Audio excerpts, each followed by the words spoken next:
who's ever operating the meeting can grant me that act.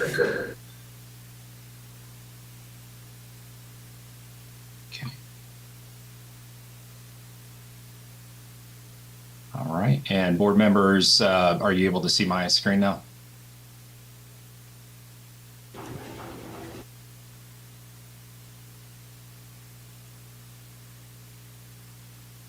I apologize, I cannot hear you if you're still there. Yes, we can see the screen. Okay, great. All right, thank you very much. Okay, good evening, everybody. I had a discussion with Ms. Conrad about the issue of giving the board an update on 2025 legislative updates and other things like this. This is something that our firm does for a lot of our clients, and I think it's important that you get a high level review of the things that are out there that come up for legislative updates. So we're going to do that this evening for the next little bit. So it was a very active legislative session. I'm not going to go through every change that occurred in the 2025 legislative session, but there were, excuse me, specific changes for charter schools and all public schools. The updates include student conduct, health, safety, and welfare, personnel policies, governance, facilities, and financial reporting. There are going to be additional policies that are going to be coming up before the board at later meetings that will incorporate other things that were changes that were done here during this legislative session. But again, we're only going to talk about the high level ones that are here and drill down a little bit more on specific charter school policies and numerous compliance deadlines. Board, I apologize, as probably many of you have had recently. I'm getting over COVID, so I apologize. My voice isn't 100% this evening. As I'm making this presentation, if you have any questions as I go through each one of these slides, feel free to let me know, and then that might give me a chance to sip on some water while you're asking your question. Okay, so first thing I want to talk about is the, excuse me, student code of conduct. There was an update to this, which I think was really just kind of a clarification of what I always interpreted was the law here. And this has probably been the most active thing that we've done with our charter schools this year, which is an examination of the code of conduct. The code of conduct for each individual school system or individual school can be decided by the governing board, and it must meet at least the minimum of what is provided for, such as by the Polk County school system here for you. They must align with the charter school's mission and vision, and it has to be acknowledged by parents. Now, there's some specific policies of things that we're going to talk about, such as like the wireless device policy and other things that have to be included in the student code of conduct and have to be updated. There's also an idea about complaint resolution, which needs to be resolved by governing boards. And again, these are going to be procedures that will be adopted by the board, and that you will have a compliant resolution policy. You guys may recall that there have been updates recently in recent years in regards to certain types of education and things that you can't discuss, things involving library books and other things along those lines, and that there has been a procedure now put out there, which if things are not allowed to actually get to the point where they can be resolved, that a parent actually has a right to file a lawsuit. I've never had a complaint get to that point. Usually they're allowed to be resolved, and it can be resolved. But it's to understand that that is a possibility of something that's out there. Any questions on student code of conduct?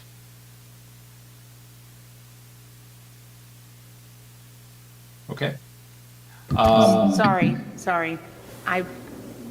Historically, we have used our sponsoring district's code of conduct as a default code of conduct. Are you saying we will no longer do that? We're going to create our own, or are we still going to follow our sponsoring district? The point is you have the ability to create your own, or you have the ability to follow it. And I would tell you that most schools do what you do, which is follow the school district's policy in their code of conduct and their updates to the code of conduct. they would have updated their code of conduct this year based on some of the new things that have occurred here, such as this policy right here on wireless devices. As a governing board, you can choose to make your code of conduct stricter, or you can leave it the way it is. There's no call to action here.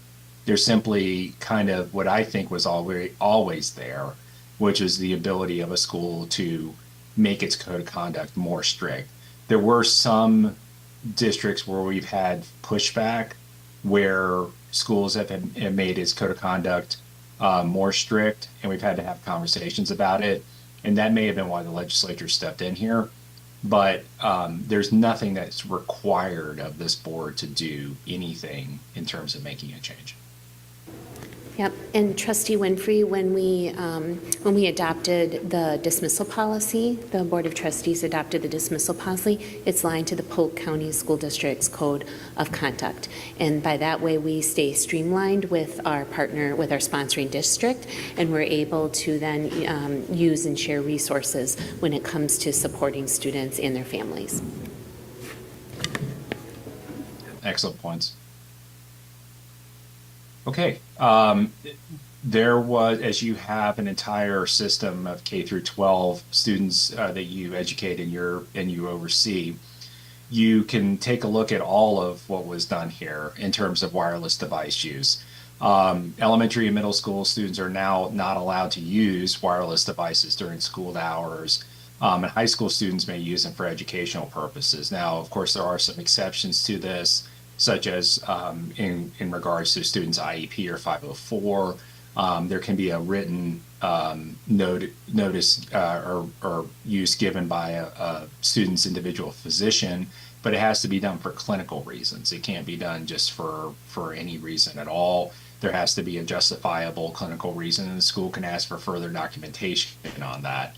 And then also use for outside the school days, such as transportation or at school-sponsored events. So in any event, for some schools, this was already their policy or some derivation of it. But now it actually, DOE is developing a model, it was to develop a model policy. We have written that policy and provided it to administration. I think it's going to be on at a future time for adoption by this board. Any questions about wireless devices?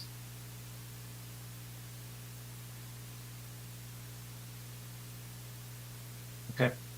On student welfare, again, we talked about this. I talked about this just briefly, which is the idea about things in terms of education and on lots of different policies, such as sexual orientation or other age or appropriate conduct, and support services that are not following FDOE standards.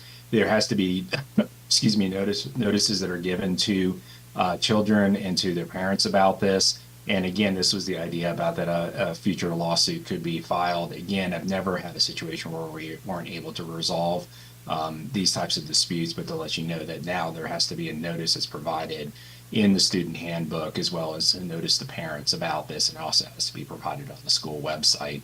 So as we go along here, we'll incorporate and make sure that all these things are now posted and that they're well marked as part of the ideas of things that are in the Parent Bill of Rights.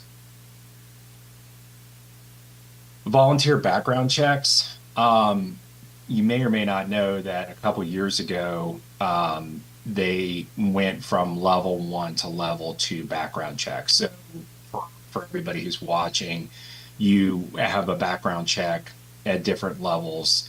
Level 1 has certain offenses that you're not allowed to have, and then that got bumped up to level 2, which is any felony as well as certain disqualifying misdemeanors you're not allowed to have. So this is the same type of background check that every person who has unsupervised contact with a child at the school has. So basically every employee of the school. It's the same background check that each of you trustees had to pass in order to be able to be on this board. That level for volunteers moved from level 1 to level 2, and now is in effect as of December 31st, 2020. I'm sorry, I apologize. It came into effect last year and is now in place. However, the legislature said charter schools have the discretion to not screen they're volunteers. It is my very strong recommendation that you not take that option, and that we've advised all of our schools not to do that. I think that people who qualify as volunteers at the school should get the background check, and if it's gone from level 1 to level 2, then I think that that's what the school needs to follow. There are the way in which screenings have occurred. Many of you who've been on the board for a while may have gone to your local law enforcement agency and been fingerprinted, and it was run through the FBI background check and other things like that through the school district. There now has been created a clearinghouse that charter schools can get to, and that has been well received by clients because fingerprints it takes time to get those through, and when you contract directly with the clearinghouse, they get processed much faster. When you went through the school district, it was a burden on the school district that they had to process your prints, and oftentimes your prints would be prioritized behind others.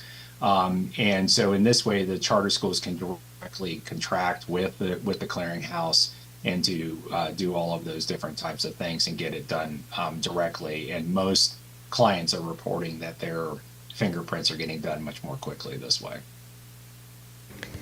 Any questions about that? Yeah, and if I Yes, can, yes. for Board of Trustees, we are at our level 2 background checks. I want to give a shout out to our Human Resources Department, who has been running all of those background checks, and we are doing that for all of our volunteers. So we are very much in compliance and safety of our students and making sure who's working with our children is cleared, and we do participate in the clearinghouse, so. I have a question. Is that starting now, going forward, or is it a retroactive thing that we're doing? We've been doing it. Yeah, so, we started on April 7th, and also any others going forward. So we started last year. Mhm.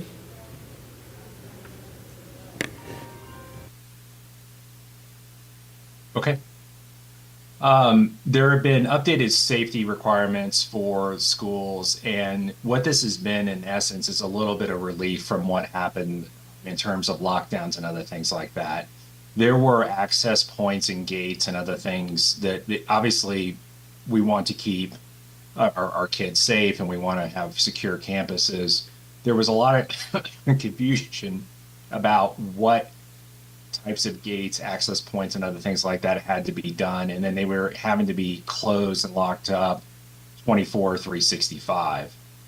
That's now been relaxed to the point of 30 minutes before and 30 minutes after the end of school. And again, this is the floor, not the ceiling. Schools obviously can make it, can keep them locked up more regularly than this, but this is now what is required. Gates and access to the school may be open if they're attended. In other words, somebody is monitoring it. If it's under a shared use agreement, where sometimes schools co-locate with other entities, or separated by another locked gates. There's been a lot of conversation regarding keeping doors locked and other things when it's not being used for instructional purposes. That has now been clarified, so things such as cafeterias, libraries, and other things like that don't have to be locked or maintained solely because of the fact that students may be present or that the school is open, unless instruction is actually occurring in those areas. So I had a lot of clients who had to hire actually additional personnel to monitor a hallway at fairly good expense, when really it wasn't adding anything to the safety of the educational setting, but rather was, a very strict interpretation of what the legislature put out. And the legislature came back this year and kind of clarified more of what its intent was.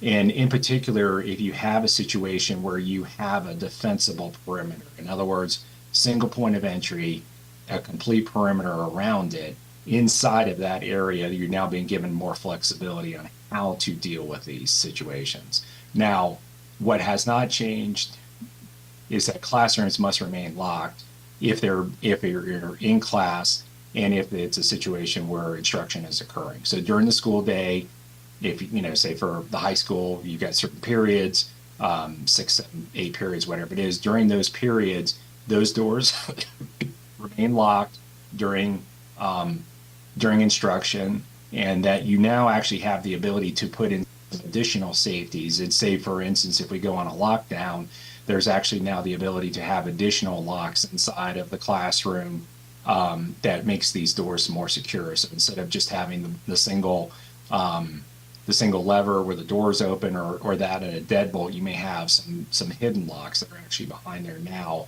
which arguably we're not allowed to put in there. So I think there's been changes that are really kind of more common sense. I don't think there's been anything of making schools less secure, but I think what it has done is kind of clarified that some of the things that were there in last year's statute that had unintended consequences and were at sometimes great expense to the school, that didn't really add to the safety of the school, have been alleviated. Any questions about security?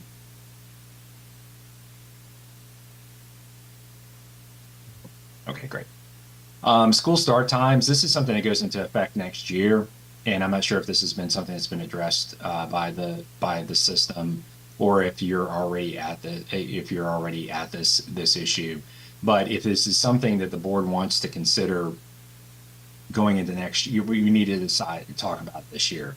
So starting in July 1, 2026, middle schools cannot start prior to 8 a.m. and high schools cannot start before 8:30 a.m. However, this year the legislature came in and is now given the ability for schools, school districts, and charter schools individually to opt out of this. So even if I think that all 67 counties are going to opt out of doing this, because it's very difficult to do. To the logistics of this were difficult. I think it was well intended. There were studies behind the idea of middle school and high schoolers being sleep deprived, which I don't think anybody argues about, and that the idea of having a later start date, later start time would allow them to get more sleep, which is obviously laudable. However, what happened was that when you went to actually implement this, particularly at the district level, some districts such as Duval did studies and found that some of the high schools were going to have to go till 6:30 at night because of the logistics of transportation. So if you want to adopt this and you want to do this, again, you're a single system, you're a charter school, you have the autonomy to do these things if you'd like to. You also have the autonomy to opt out. And so if you want to do that, there probably should be a discussion had about that this year. And there's a procedure and certain things that need to be done. The effective time is July 1 of 2026. I believe that if you want to opt out of this, you have to opt out by June 1st of 2026. So it would be something that I would suggest the board talks about, and administration, of course, can weigh in and give their recommendations on that.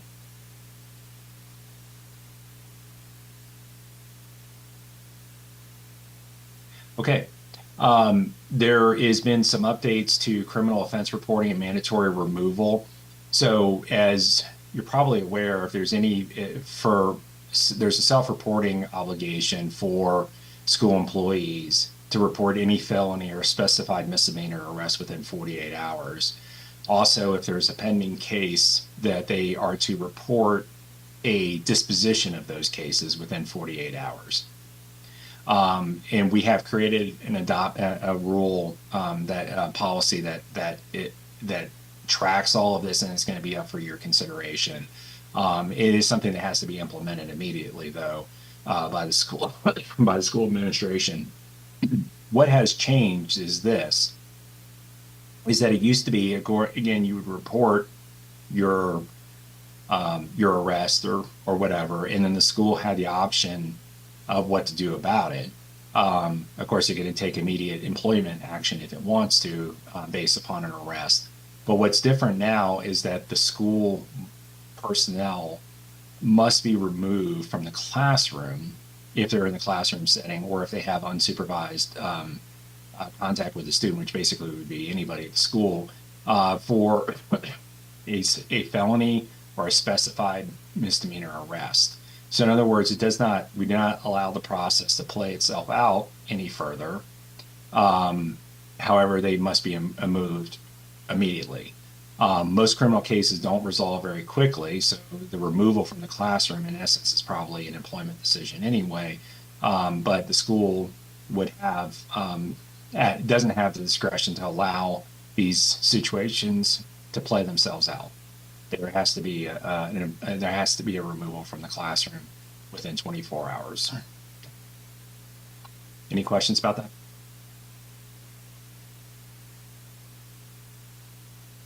Okay, just a few charter specific updates I want to talk about.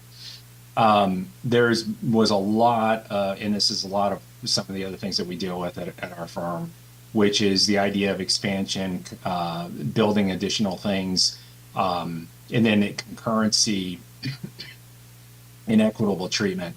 Had a lot of schools recently that have had issues with, and when we talk about concurrency is basically the impact on the infrastructure that a school has in its community.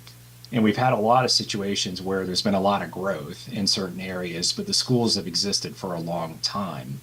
And local municipalities, counties, and other things like that are coming to the charter school and saying, listen, your traffic is a burden on the road, where it wasn't for previous years, and you have traffic studies and other things like that say that you're compliant. But as things get busier and as entities get busier, the same amount of traffic that used to be able to flow in and out of a school can now back up because of the fact that there's more traffic on the road. So what has now become clear from these changes in the law is that what should have been all along is that charter schools are going to be treated the same way as public schools. Traffic enforcement and other things like that cannot be enforced against public schools because they have sovereign immunity. So in essence, you have the same thing now going on with charter schools. And so whether you're dealing with concurrency, whether you're dealing with buildings, whether you're building additional structures or other things that you may put onto your building, or changes that you may make to your existing building, you cannot be held to a higher standard than in your instance, the Polk County School District. So the city of Lake Wales would not have the option to impose anything more restrictive on you than they would the school district. And if you haven't been in the process of doing any of these things, you may not know exactly how big of a deal this is, but for any of our clients that are doing building or renovation or other things like that, I know speaking with Mr. Smith about the idea, redoing the bus loop and some other things at one particular school, there's a lot of restrictions, that can be imposed on private entities that cannot be imposed on the school district. And now you lay in the same ground as a school district. So something cannot be imposed on you that cannot be imposed on the school district. For a lot of school systems and individual charter schools, this is a huge deal. And I do see that this would be a positive impact on the Lake Wales school system, even though it's not one that is necessarily growing.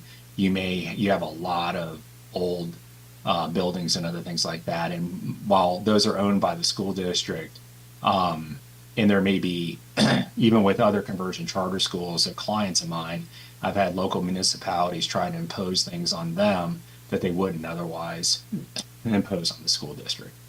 So this is a fairly big win for charter schools, and it would be something that I think was a real positive that came out of this year's legislative session.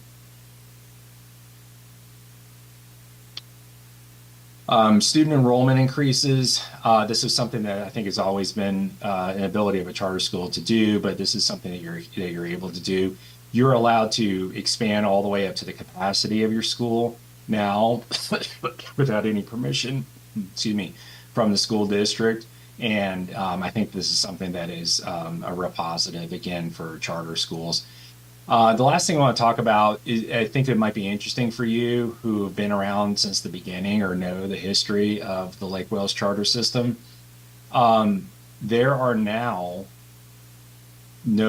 is now no restriction or requirement for the teachers to approve the conversion to a charter school.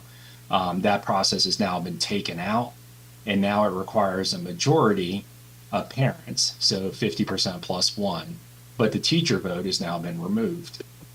So I think that you may see an increase in the number of conversion charter schools.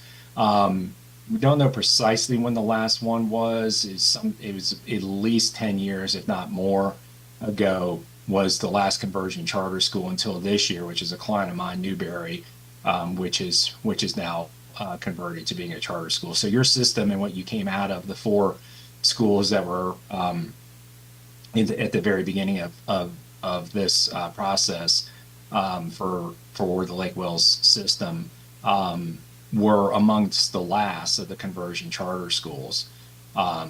But it may be interesting to see that you would see more of them in the future. And so any existing district school can convert with just a majority of parents now at this point. So anyway, I thought it would be interesting for the board to know that little bit of history.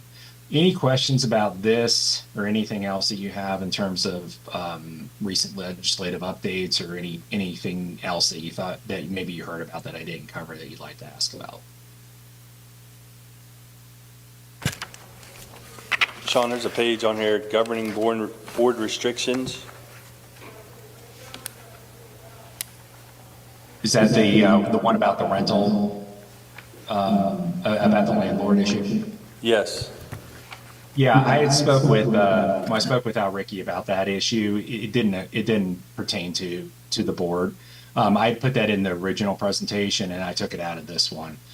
Because each of the two regular board, the two non-conversion charter schools that you have bank financing and there's no landlord agreement. But basically what happened in this situation is that there was a change to Florida law this year regarding the fact that a landlord, I don't really even think it was a change. I think it was a clarification that if you had, in essence, a for-profit landlord, that person could not be on your board. And that makes complete sense. I mean, in essence, it's one of the largest contracts that a charter school would have with any vendor, would be your lease. And so that person should not be on your board. And I actually had that issue with a school in Palm Beach County about 3 or 4 years ago. And when we came in to start representing the school, we got the landlord off the board.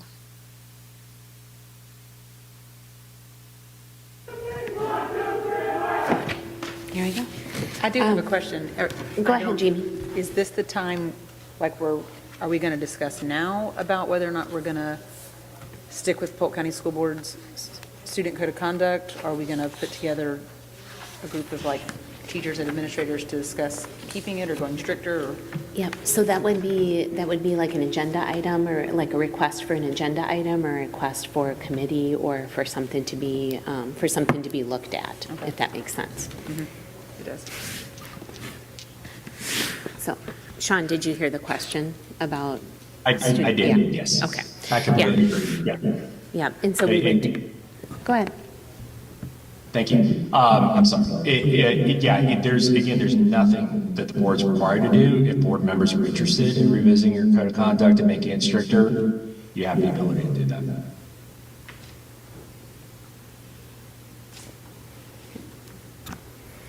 Are there any other questions? I just want to thank Mr. Arnold for doing the update. There's a lot of times like going through all of the legislative pieces, what really pertains to us, what are areas that we're actually like working on or actually need to be making adjustments. So everything that Mr. Arnold talked about, we have either been working on internally at the school level or at the systems level to make sure that we are in compliance.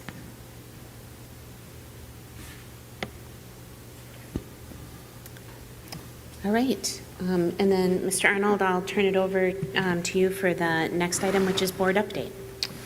Okay, great. Can I add something real quick? So Sure. going into this discussion and for the duration of this discussion, I'm going to set the chair aside to Vice Chair Hutto. It's okay? All right. Thank you. Thank you, Mr. Chair. All right, so trustees, I was asked to evaluate the fact that 2 trustees had spouses working at the schools, at different schools, which raises issues under section 100233, subsection 26C of Florida statute. That provision prohibits a charter school governing board member from employing or contracting with his or her spouse. So in one instance, there's a trustee who's resigned from the board so that their spouse can continue employment at the school. In the other instance, the trustee will remain on the board with a proposed solution for this board to consider. the spouse would no longer be an employee of Lake Wales charter schools. Instead, that individual will be employed by another charter school, placed on that school's payroll, covered by that school's insurance, workman's compensation, policies, and other things like that, and ultimately supervised by that school's administration. Lake Wales will then contract for the services of that employee. So these steps will be taken to ensure compliance with the statute and as well as maintaining the staffing necessary at the school. The administration's basically the administration's proposal is that this would be discussed at a meeting of the trustees once that agreement is finalized.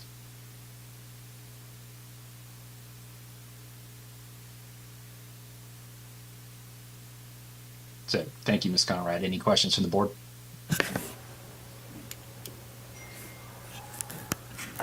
I'm just trying to make sure I understood that correctly. And I guess the bottom line in that situation would be to make sure that any agreement is in compliance with the statute.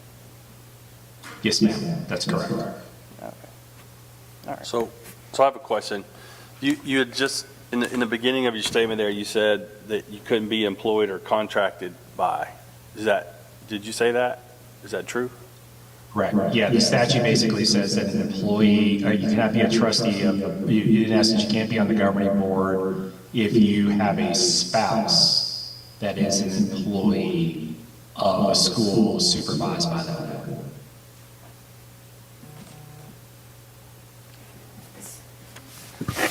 So the proposed school is not a part of this system? Or did I miss That's that? correct. Okay, another charter school in another system. Hold on. Yes, ma'am. That's correct. But then our system would subcontract with this employee? Yes, the employee would be leased to the school. And then therefore, this board would not be, would be in essence contracting for that person to work there, but would not be directly supervising that person.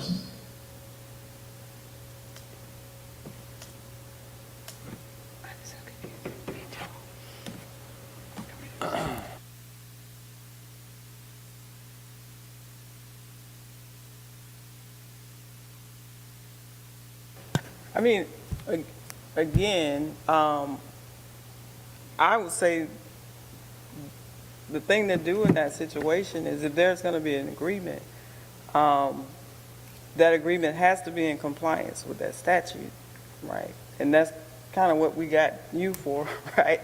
To make sure that it is in compliance. And I guess that's an issue we'll definitely have to take up once that process is done. Correct. Yeah, and in essence, what I'm giving is an update to the board, is I think it's aware of some recent transactions and events. And so what I think what we're doing is basically informing the Board of Trustees that we're looking into this situation. We believe we have a solution, which the board would then take into consideration. If it is something is presented to the board, obviously I would present it to something that I think is legally compliant and would issue an opinion as to that situation. And then it would be up to the board to decide whether it wants to accept the solution or not. I think I have some thoughts on this. I don't know how long this has been, 2 weeks, 3 weeks, that we got a phone call from our superintendent. How long has it been? 3 weeks, Sean? It's about the right amount. Yeah, 2-3 All right. weeks. Something like that. Yes, sir. So, and I understand this gets us in compliance. I've wrestled with this, I've thought about this, and I have the utmost respect, and I love Raphael, and I love his wife, Julie. But I have some questions.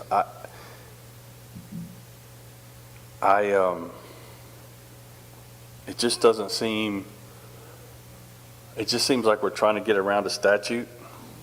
And I think we've worked really hard to do everything out front, and I'm not making any understand that I love this family.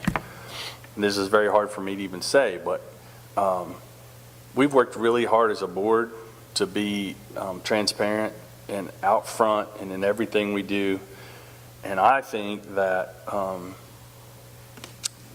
because of that, I think this puts our new superintendent in a horrible position.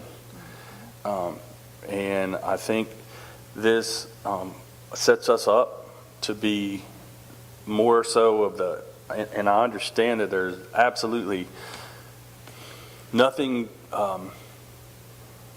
no bad motives for this at all. There's nothing shady going on, but it leaves us suspect to the same old. And I'm just telling you, I feel very strongly that we if we're going to follow the law, let's follow the law. If we want to be out of compliance, I'm okay with that too. But I don't agree with this. I have a moral issue with trying to work this around, and I feel like if this would have been handled 3 weeks ago, if we would have all been in the know, and I understand sunshine, but this just appears to me, and I know it's not, but it appears to me as a backroom deal, and I'm just not. It just has the appearance of shenanigans, and I know it's not, and I want to say that publicly. But I can't support this. And I have to echo what Andy said. I have the utmost respect for Mr. Unzueta, and through the salary committee, I've worked with his wife quite a bit in the commitment of both of them to our system.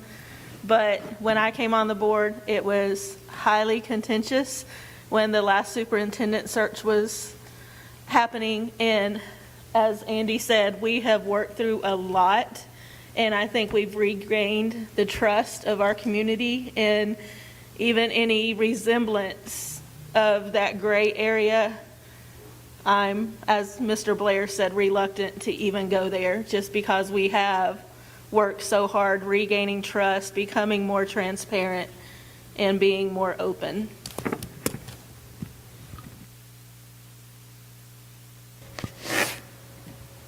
And I just want to also echo the same thing.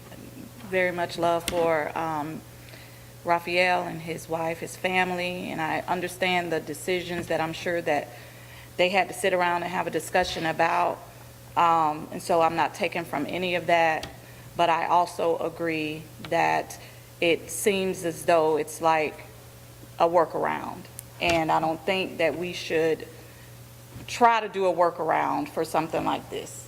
So I just want to give my 2 cents.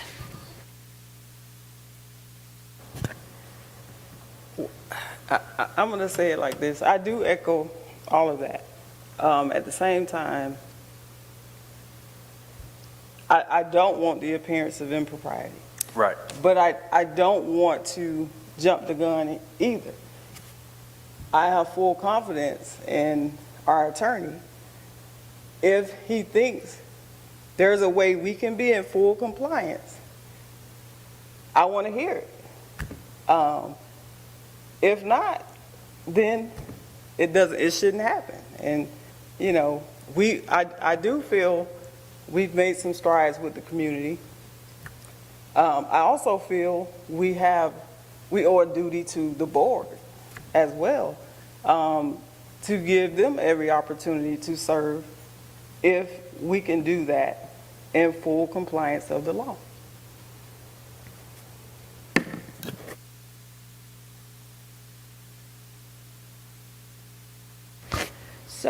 So could I assume, Sean, that there are some thoughts that the reason why it's being brought to us because there is a possibility of the workaround?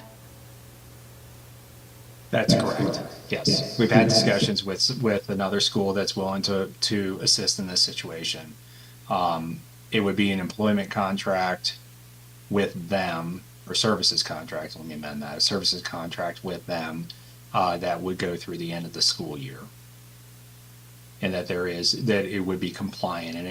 And I appreciate the discussion everybody with the board. Again, I think on behalf of the administration, we're presenting a proposed solution that this board would have to approve.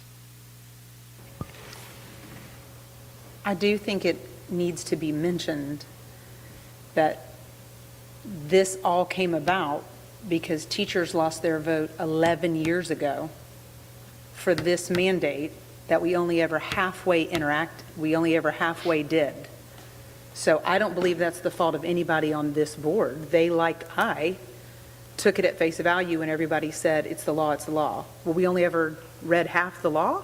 I mean, somewhere in the back, somebody knew we were only doing this halfway because this law went into effect in 2013.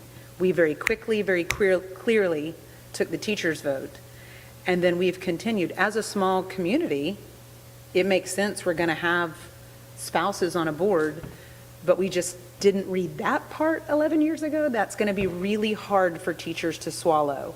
So what the board is, I've heard them say, there is already a very strong feeling of backdoor meetings.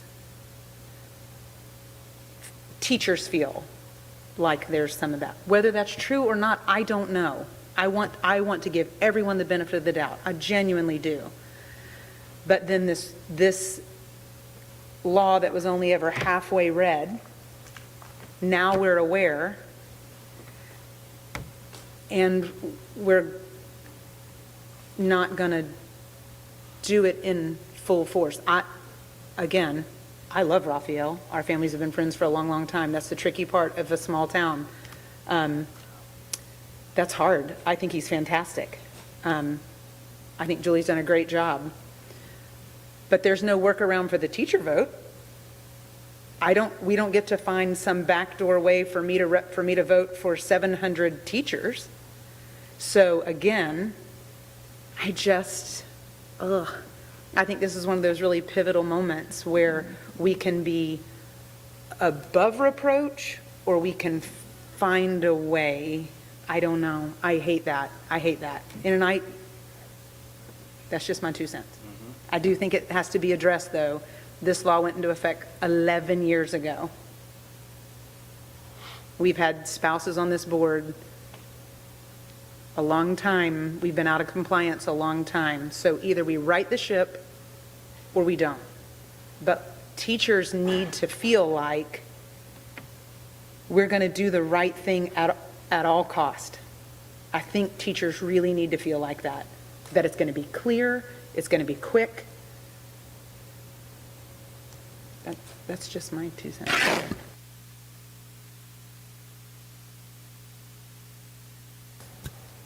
I don't want to belinger this, but I'm gonna say this.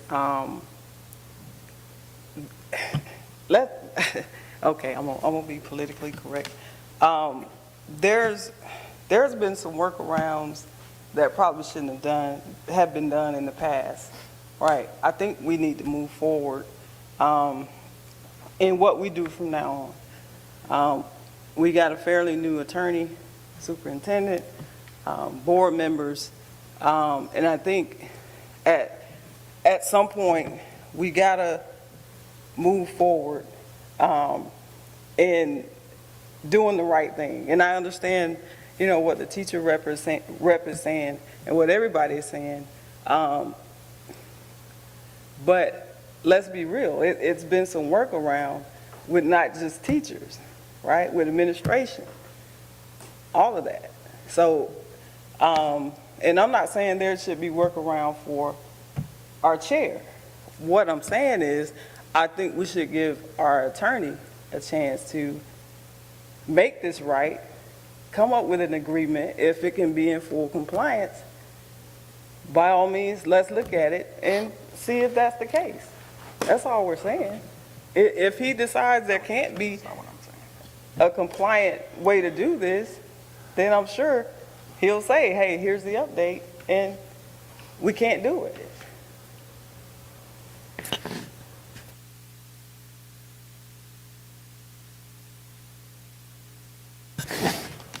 Okay, I'm gonna say this. I agree with what you said, but Just because it's legal doesn't mean it's right. So what I heard you say is if it's legal, then it's okay. No, I said if it's in full compliance, Right. we hear it, we Yep. can decide whether it's something we agree with. Okay. Did we just hear it? Did we just hear it? That's all I'm saying. Okay. I'm not disagreeing with you. Yeah. I'm just, Sean, did we just hear the, no? Not fully. He's I'm just. sorry? Not fully. Did we just hear the solution that you're going to bring us? You heard the outline of it. In terms of all the details and everything else like that, we're going to verify that that's what would be. And again, it wouldn't even be on the agenda unless I would think that it would be something that would be approved. But, excuse me, to your point, I think it's the same thing as I made in my opening statement, is that it would be to you for your consideration.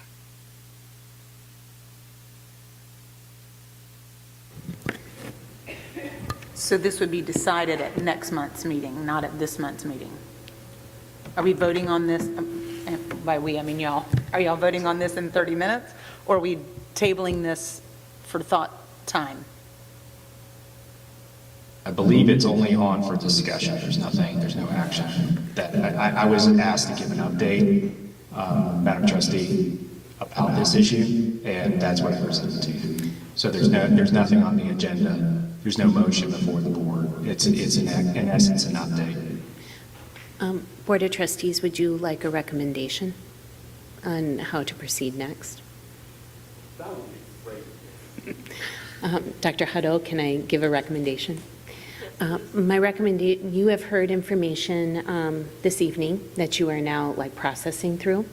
And so it would be my recommendation for the Board of Trustees to call a special meeting so that you can fully process, then discuss, and then actually make a decision on that solution, because it is up to the Board of Trustees to make that determination whether that solution is acceptable or not.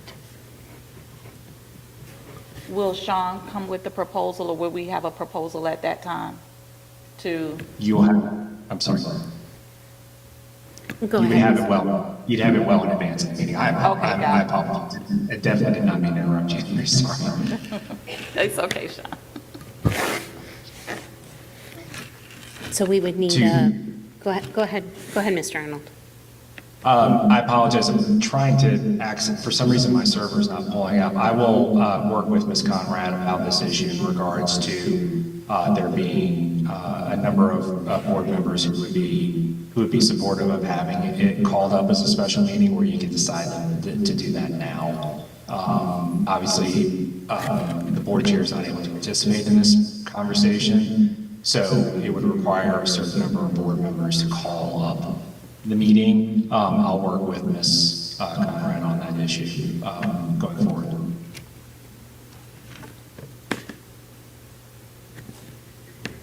So do we make the motion during our regular meeting, or do we have to decide now? It would have to be done during the regular meeting because you don't have, this is a workshop right now. So is this on the agenda for us to talk about during the actual meeting? It is currently not on the agenda. So there's a spot for non-agenda items. Yeah. Could we bring it up during non-agenda items because it's not listed on our meeting agenda for today? You could, again, the issue is to whether to call the meeting needs to be supported by a certain, but it would be pulled up by a certain number of the governing board meetings, governing board members. Certainly by the time we get to the meeting, I'll be able to give you more information about that. I'm just right now I'm having a little bit of a technical issue with my server pulling up your bylaws. Okay.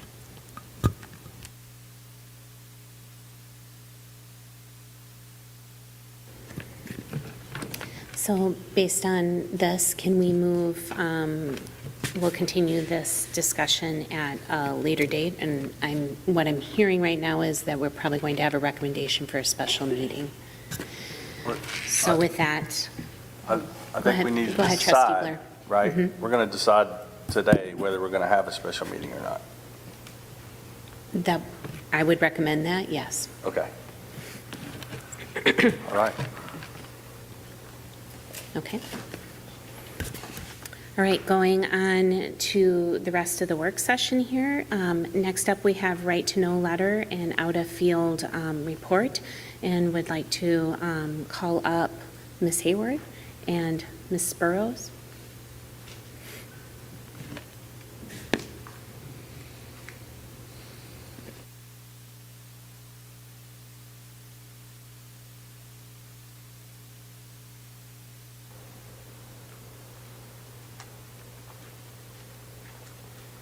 Good evening, everyone. In your packet, you should have a copy of our 2025-26 Right to Know letter that's signed by Ms. Conrad. So that letter basically is a mandate from the federal government from Section 1111G1B of the Elementary and Secondary Education Act, amended by the ESSA, Every Student Succeed Act, requiring states to ensure all teachers teaching at a Title I school have the state's ensured professional development, state certification, and licensure requirements. A parent has the right to know whether their child's teacher is certified or if they are under a provision of an alternative certification. And this leads us into our out-of-field component, which Lake Rose Charter School sends this letter home twice a year, October and in February. And in additional times where parents ask for the letter, you are mandated to provide the teacher certification.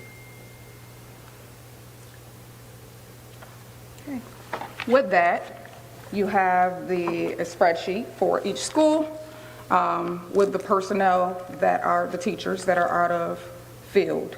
As you can see, most of them are due to ESOL, which is a very comprehensive program, but they are in progress for most of our teachers.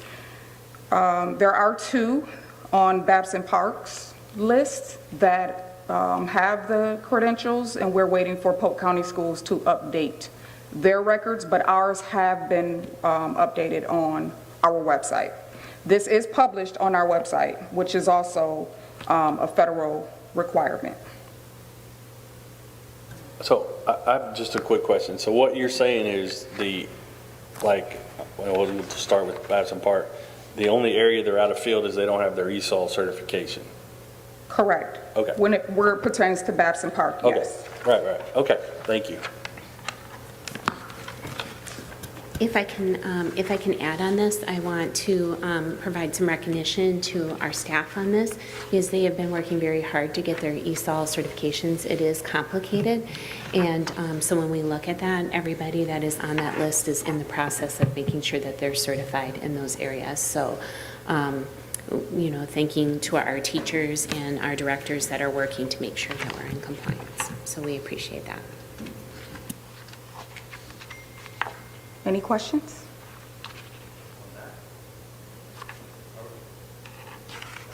Yes. All right, so I see the ESOL going down through here, then there's some of them say subjects. Correct.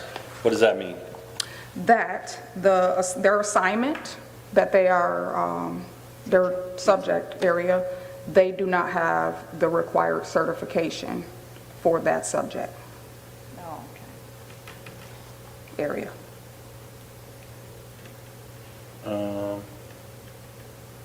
So for instance, they may be teaching math, but they don't have, You got it. okay.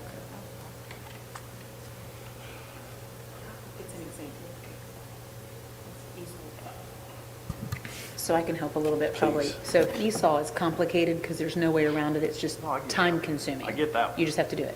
Right. The subject area exam is passing a state exam, so it's expensive. And you can only register to take it every so often. And so it is an exam, but they are in the several hundreds of dollars. And then you have to pay to add it to your certificate. So sometimes, and the state gives you an amount of time. So just because they're on this list, they could still be in compliance with time the state gives you to get that, just to help you understand. So like when you start teaching, you have to take a professional exam and a subject area exam, and you know, so there's a million things you have to add to already having a college degree, so it takes time. So the state gives you a certain number of years to satisfy those requirements. So these people are inside that window. So they have their teaching certificate, they just don't have every single component that's needed to be in full in compliance. Does that make sense? It does. So all these people have teaching certificates. Yes, with an exception of, I think there's 2 Long-term subs Yeah. that are listed. Yeah. Okay. So is there anything we are doing to help these with the ESOL? It's just a lot. Absolutely. Yeah. Yes. And if you would like more information, Dr. Acevedo can come up and give you a very brief summary of what we're doing to help and assist our teachers to be in compliance. Okay. And while he's walking up, I'll explain. Subject area is an exam, so expensive. ESOL is a number of classes. There is an exam, but it's almost impossible to pass. So, I mean, even the director of ESOL at Polk County didn't pass it, so. it's She did, and I have mine, but yes. Well, I have mine, thank you, Dr. Now I'm talking about the director of the Polk County. So yeah, ESOL classes for Category 1 teachers, which is elementary ed education teacher, ESE, reading and language art teachers are required to have the ESOL endorsement. And there are 5 classes.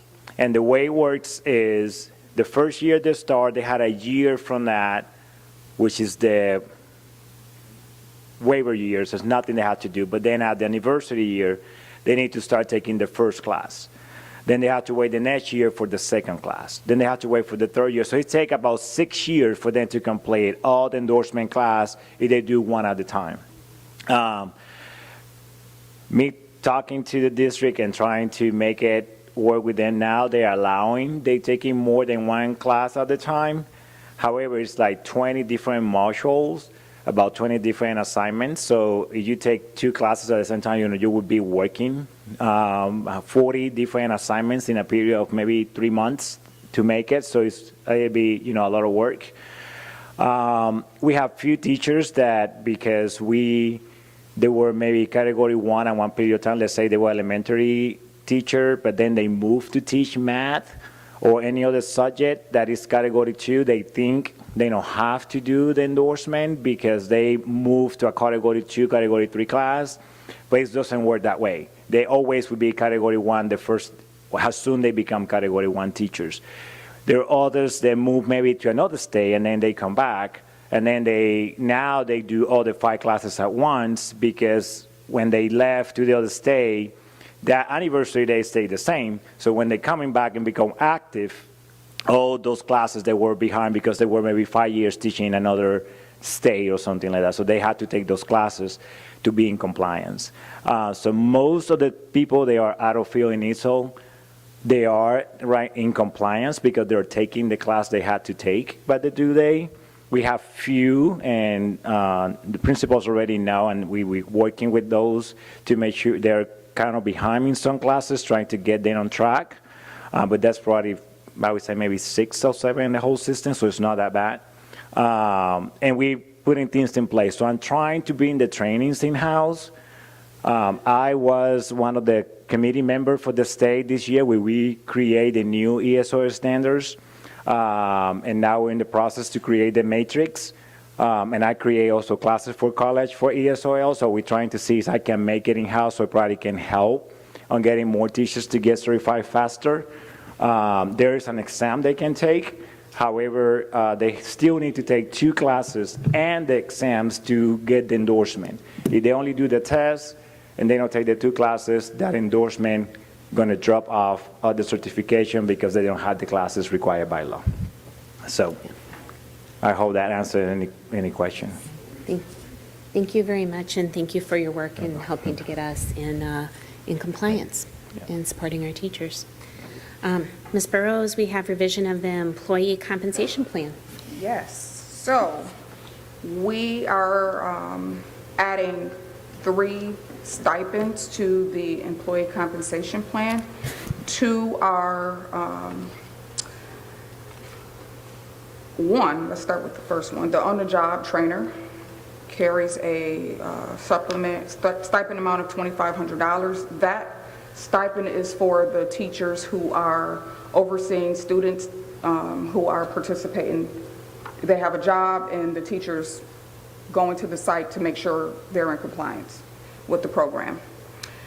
The second one is also $2,500. That is the acceleration coordinator. It is for the CTE program, and the justification for that stipend is basically to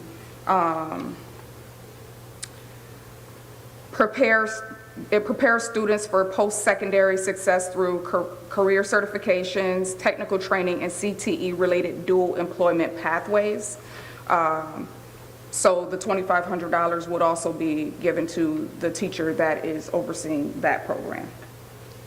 The third one is the Assistant Athletic Director for facilities facilities maintenance, and it has a $4,500 dollar amount, and it is for the personnel that oversees the maintenance and management of all of our fields, making sure that they are ready for games and any emergency oversight. Any questions? I'm just curious, where did we come up with that $4,500 figure? It's a great question. We looked at. I'm known for that. Correct. We researched Okay. other systems or districts and their similar duties. Okay. Yeah, Okay. that's where we got it from.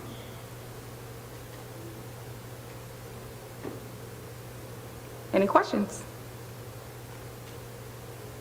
All right, thank you. Thank you, and I'll now turn it over to Mr. Smith to start with teacher salary increase allocation distribution plan. Thank you, Superintendent.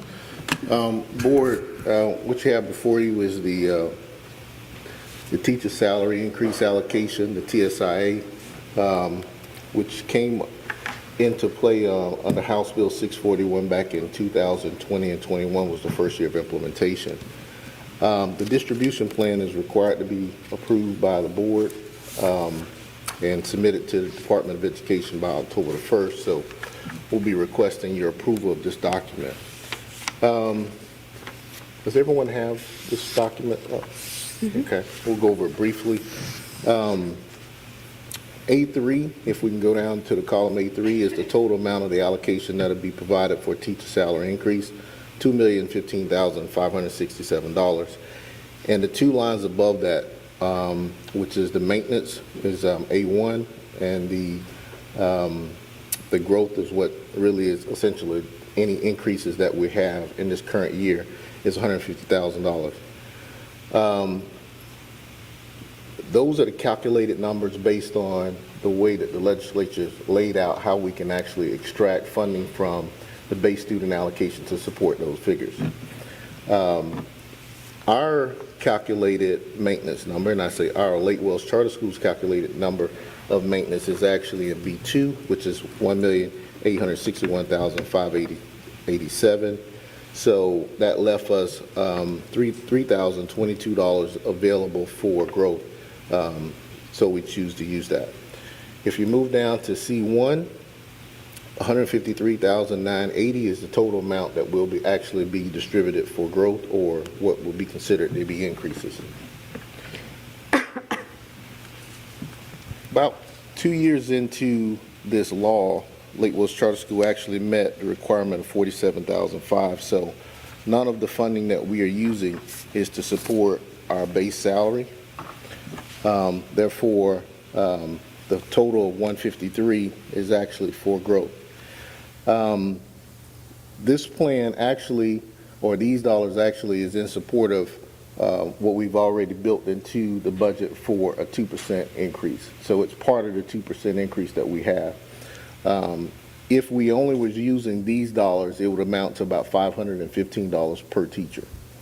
But with the 2% increase, we actually approved back in August, at minimum, a 2% increase, which totaled about $950. So of that $950, this actually teacher salary allocation is actually part of that 2%. In the past, what we've done is we've been very conservative with our proposed budget, and we've had additional funding based on the calculation. And this is the first year that we have the opposite, where we actually are using more of the general funds and actually to support the teacher salary increase. Any questions so far on that? I know I have a few members that's kind of new on this. Okay. To continue on page 2, it gives us a little test down at the bottom, and as long as we have yeses at the bottom and we're green, the Florida Department of Education will accept the plan as we have moving forward, and we'll be in good shape.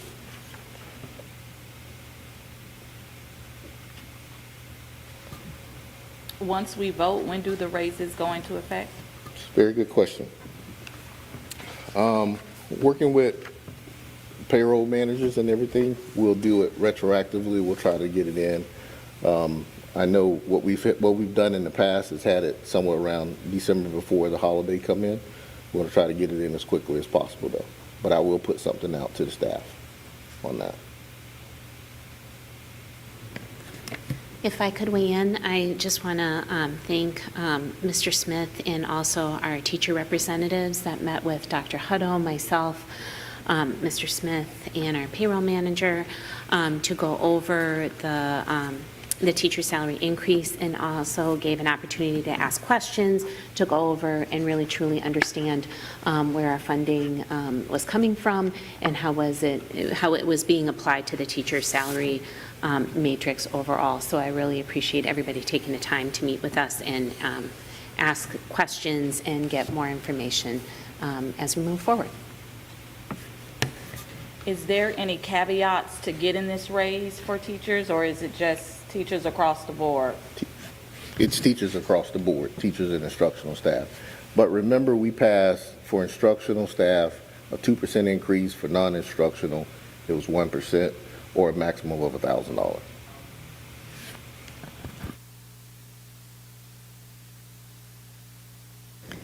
right, Mr. Smith, monthly financials. Thank you, Superintendent. So we have 2 months to actually go over today, and since everything is cumulative, we won't spend a lot of time on July. We have July and August. We won't spend a ton of time on July, so I'll go through here briefly. Looking at the first page of the narrative, really we spent a lot of time on just kind of going over the balance sheet to see where we are. You can see our assets went up roughly $1.9 million, and our liabilities as well. A lot of the change in the balance sheet has to do with how we're classifying that internal loan that we have for the Bach 1919 building, where we're kind of borrowing resources between the schools to actually support finishing and completing that building. Once we get the loan completely settled in terms of where it's to be recorded at and how it's to be paid back, those numbers are settled quite a bit. But since they're so large in nature, that's where your big changes in your balance sheet is actually coming from. Moving on to the operations, we collect our normal operations of $4.2 million, and as I indicated, very little activity in July, so we only spent system-wide about $1.9 million preparing for the upcoming school year. Supplemental programs, most of them didn't have any activity. Food service with only $20 of revenue, and we had very little activity in our federal projects. About 2% of the award actually was being expended, about $120,000. Again, this is July activity. Some of it is salaries, but most of it is salaries, but some of it is to kind of help prepare for the upcoming school year. Transportation, $153,000. That's to kind of get the buses and everything ready to go. Any questions on July? Again, it was very light in nature in terms of activity, and we have no personnel changes also in that. But any questions on July? Okay. Move on to August. So we have a little bit more activity. Again, still the first month, and not a great deal of things happening.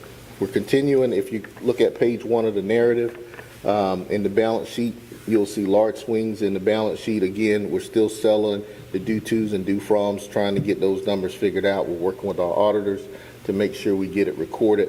It's important that we get that loan recorded correctly, because historically what we've done in the past is we've kind of taken on big projects and not always recorded those internal loans so those schools could pay that funding back. And I won't get too far into the history of it, but this time around, since it is not only a large project, but the schools have capital outlay where they'll be able to kind of repay these loans back in a short period of time, we want to make sure we get that recorded correctly. So our assets increased up to $44.6 million, and our liabilities increased up to, our assets increased up to $50.6 million, and our liabilities increased up to $21.7 million from the previous month. And like I said, due tos and due froms is the majority of that, with a little bit of our payroll liabilities actually increasing. I want to pause there for a minute because folks may have some questions related to the balance sheet. That is a pretty big part of these financials for this month. Okay. If there's no questions, we want to move on to the statement of operations. Year to date, we've collected $7.9 million in revenues, with our expenditures kind of running up a little bit to $5.7 million, where our excess revenue is sitting at $2.2 million. That's pretty much where we normally kind of go at from year, spending about $3 to $4 million and monthly in expenditures and recording roughly about $4 million in revenues. Again, for the new folks that's on the board, I believe, Ms. Johnson, if you've heard me say this before, I'll say it again. We always collect a little more revenue than expenditures. We collect 11 payments of revenue for the whole year instead of 12, and we record 12 months of expenditures throughout the year. That's an agreement that was between us and the sponsor dating back to 2004. Our supplemental programs off and running. However, they got off to quite a bit of a slow start. You can see that the pre-K programs have slight deficits through the month of August, and our after-school programs have a slight bit of excess revenue. I just want to highlight that a while back, I'll say about 7 or 8 years ago, we split out the supplemental activities, giving the schools a little bit more flexibility to use those excess dollars to support their school needs. So we don't report those too much in detail because they're very minimum, but they are separated to give the schools a little more flexibility. Food services off and running. We did have a little bit of a deficit for the month of August because we only had so much activity. $18,924 in revenue, with $59,171 in expenditures for the month, with a slight deficit. I can promise you we will not have a deficit at the end of the year. We tend to have more cash than we actually need, which we have to report an excess cash report annually. Food service is actually working to make sure that we spend that cash flow down. Moving into federal programs, we're going to pause here for just a minute and make sure we get into this in great detail. Spent $433,000, 183, or roughly about 10% of the federal awards. Speaking with Ms. Hayward, all of our federal awards that we paused, that we didn't believe that was coming in, are going to come in. However, we have some reductions within some of those awards. They haven't been fully approved, but we've gotten an acknowledgement from DOE that we can submit the applications, and therefore that we will have final approval at some point during the fall. Ms. Hayward and the superintendent is working together to make sure that there's continuity in how we actually utilize those funds. We've had preliminary applications that were submitted for how we would utilize those funds. The superintendent is looking closely at that to make sure it aligns with her vision and goals. And therefore she'll make adjustments as needed to ensure that, again, that we utilize that based on the vision that she has put forth. Any questions on federal programs or supplemental programs? Okay. Moving forward, transportation, about 14% of the budget has been expended, 231,000. Transportation has been a big challenge for us. It's been a big challenge for us for many years. This year seems to be just slightly rougher than normal. But I want to give a little shout out to Devon. He's working extremely hard to make sure that we get our students to school on time. I want to say that with transportation, the superintendent and I have had conversations about ways that we can improve, possibly get more bus drivers on. This is a problem around the state, so we got to be just as aggressive as everyone else trying to get qualified drivers, hold on to them. So therefore, one of the things that we noticed that was to match our sponsoring district, who actually has a challenge with drivers as well. Their pay raise was, their base pay, their starting base pay was about 58 cents less than what our starting pay was, so we had to make some adjustments on that.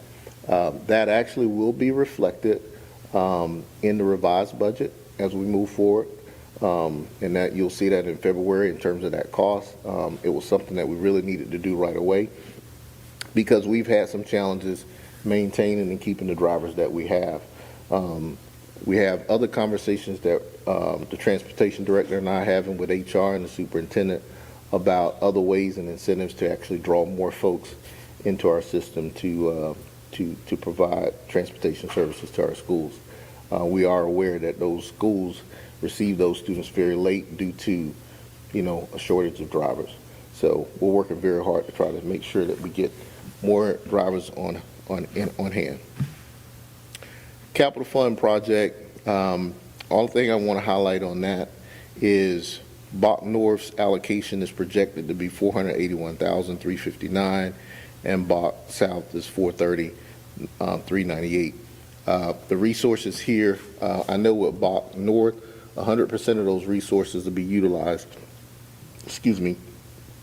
to service the debt with the Citizen Bank loan. Bach South's in a little bit better shape where I think their loan is about 280, 282, somewhere in that neighborhood. So they'll have some excess dollars to do some other things for capital improvements on that campus.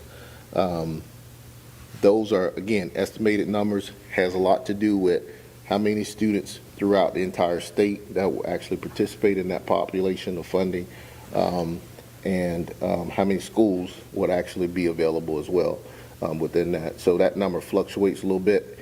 Throughout the year, you'll see me tweak it as the number changes from Florida Department of Education. Any questions on capital outlay, transportation, or federal programs? Okay. That concludes the financial presentation. However, we have personnel changes. And they are as presented. If you have any questions, HR is available to address some of them, but also give an opportunity for the principals to comment on folks that they've actually hired if they choose to do so.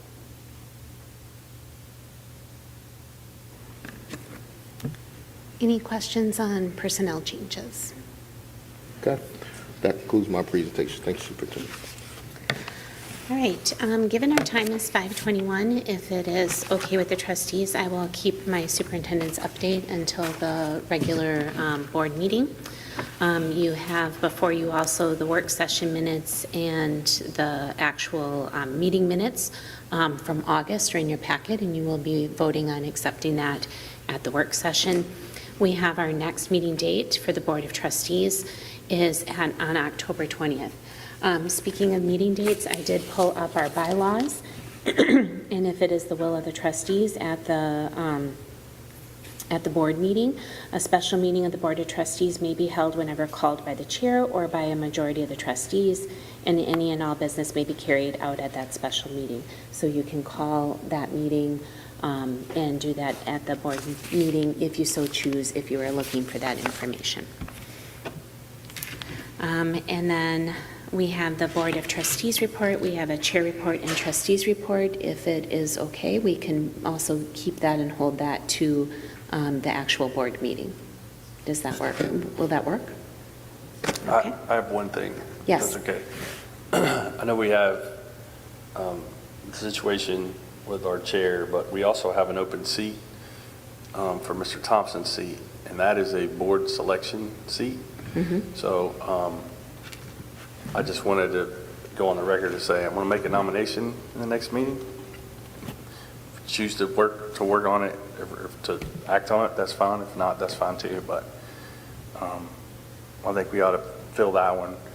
And when we talk about it, it's not somebody I just came up with. It's somebody we're all familiar with, and everybody's probably going to want to do it. But anyway, I just wanted to go on the record to say that I'm going to make a motion in the meeting that we fill that seat 7. So, and then we can decide what we want to do with seat 8. Okay, thank you. And then we had each of our principals submitted their school updates. Are there any questions on school updates? I'd just like to hear from Babson Park more about your first grade building and the challenges there and just how you guys are working through that. Yeah, Ms. Tyler. That just kind of jumped off the page at me. Mr. Fan walked into the first grade building this summer and noticed the ceiling like this was low hanging, so he got up there and looked, and the trusses are actually split and cracked. So within weeks, the county, the Polk County School Board deemed the building unsafe. They rekeyed everything. We only have we have a key and the county has a key. And we have 2 first grade teachers in the music room, a first grade teacher in the STEM lab, and a first grade teacher in the log cabin. They have brought 2 portables for us up there on the upper field, and we're just waiting on those to be inspected, and then those 2 classes that are in the music room will come out and go to those 2 portables. But we're looking, they just came back again, they're waiting on engineering plans, but it'll at least be, we're probably 8 months out before they'll even be able to get back into that building, because they're going back and forth on whether or not they're putting new trusses or they're going to have to put a whole new roof. But we've made it work, and the teachers have been wonderful about it. Okay, thank you. I have a question, Ms. Tyler, about that. How do you feel about the timing of all that and the timeline? Do you feel like I'm just asking this for Sean's sake too, do we feel like do we feel like we're getting the same level of service as if it was a county school? I have a really good relationship with our maintenance department, so they come fairly quickly anytime we have an issue. I don't know how quickly they come at a regular county school. Okay. I think there was a little bit of a disruption as far as Polk County didn't know they were waiting on the engineering plans, and the engineering plans didn't know Polk County was waiting on theirs. So there was a little delay there, but I don't feel like it was a huge issue. I think it's just a big project, and it's going to take some time. All right, thank you. Right. Any other questions on school updates?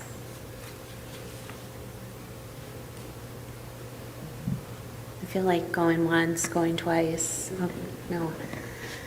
We're gonna have to work on like having a little more interaction during. I'm just making a little more interaction during meetings. These meetings are really like, I don't know. We're very serious. All right. Anyway, and it is serious business, but. It is now 5:26. I would like for us to adjourn and take a few-minute break here before we go into our regular board meeting. Are we in favor? Oh, okay. Thank you. We will reconvene in our regular scheduled board meeting in approximately 4 minutes. Thank you.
prayer and in the Pledge of Allegiance.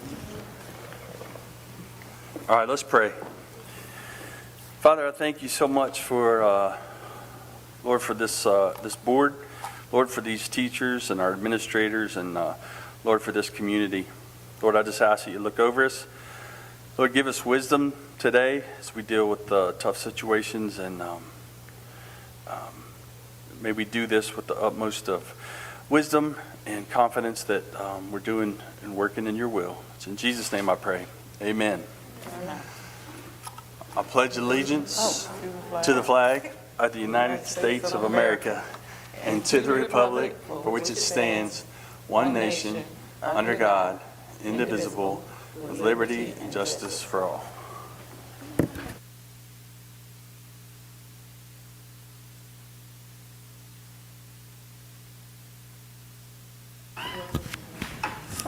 First on the agenda, we have scheduled persons addressing the board. Do we have anyone, Marie?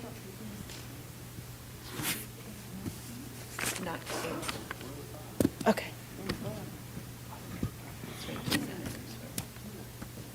Yeah, but she's going to come later? We don't have anyone for agenda items. Next, we have the right to know letter. So I'll entertain a motion for the right to know letter. I'll second the motion. No, I'll make a motion. I'll second.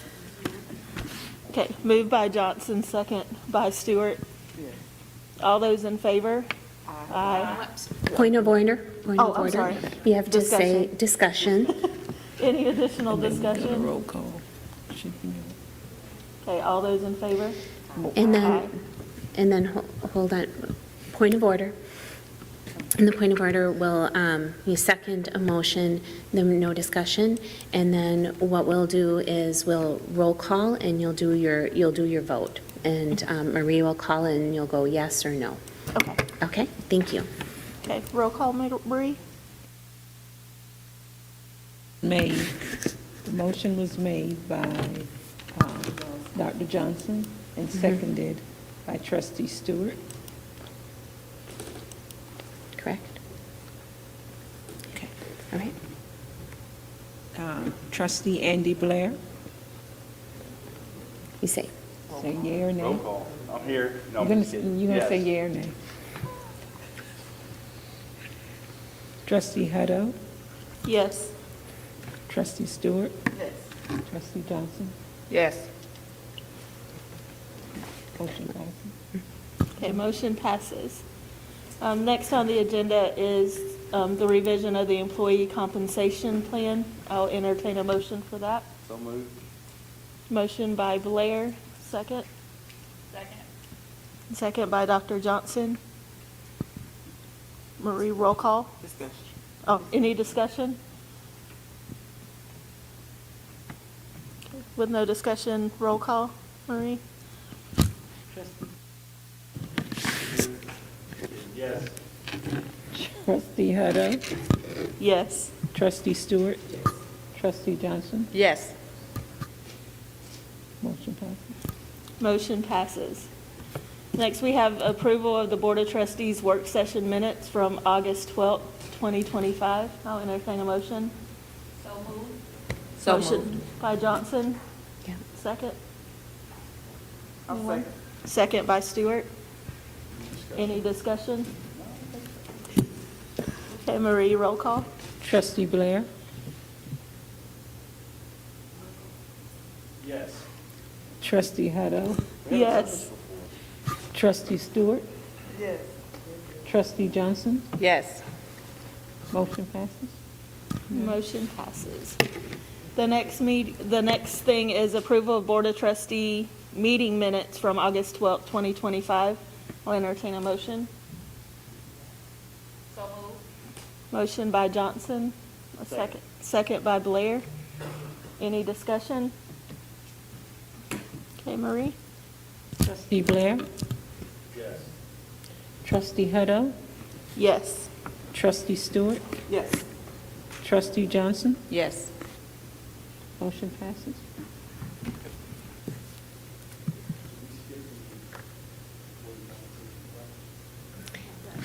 Superintendent. That's next, Mr. Blair. Okay, next on the agenda is the teacher salary increase allocation distribution plan. I'll entertain a motion. So moved. Motion by Stewart, second. Second. Second by Blair. Any discussion? I will say, as chair of the compensation committee, we had a really good discussion at 2 different meetings. We scheduled a second meeting because none of our teachers could attend the first one, just to make sure that teacher voices were present there. So to our superintendent, thank you for that extra effort to make sure voices were heard. One discussion that came up was why our host district and other districts were giving a higher raise than we were. I will say, through my work at Warner, I've interacted with districts across the state. A lot of them did workforce reductions. In North Florida, there are 3 counties that are around the size of like Highlands, Hardy, just to put it in perspective. In one county, one of my partners at a university is having trouble placing her students because the district there consolidated and closed 3 different elementary schools to address their teacher raises. So this isn't a Lake Wells charter issue, it's a state of Florida issue.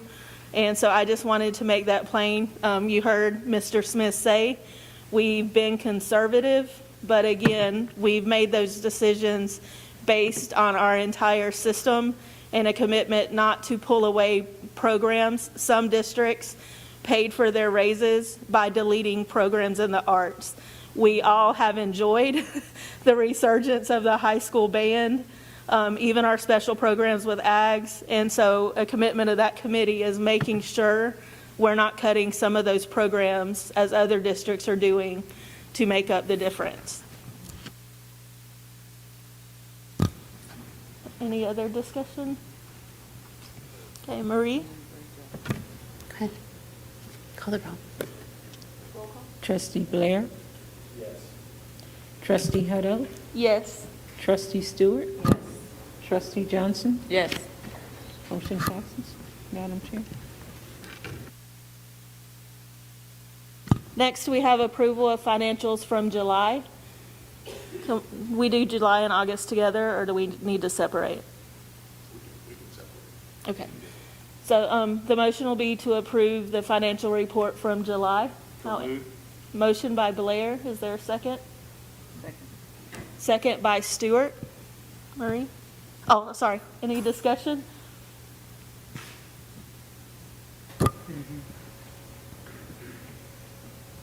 Okay, hearing no discussion. Marie? Trustee Blair? Yes. Trustee Hutto? Yes. Trustee Stewart? Yes. Trustee Johnson? Yes. Motion passes. Okay, next we'll have approval of the financials for August. Motion by Stewart. Second. Oh, she beat me. Second by Blair. And a third. Any discussion? Hearing no discussion. Marie? Trustee Blair? Yes. Trustee Hutto? Yes. Trustee Stewart? Yes. Trustee Johnson? Yes. Motion passes. Okay, next we have approval of personnel changes for August. Again, as Mr. Smith said, there were no changes for July. So I'll entertain a motion for that. We did personnel changes for August. I don't think we need to approve anything. No, there was no discussion Yeah. or anything on that. Yeah, there's typically no approval on Okay. that. There's just questions and discussion. Okay, any questions on those? No. Okay, Ms. Conrad, we're back to you for superintendent's report. All right. Hello and good evening, everyone.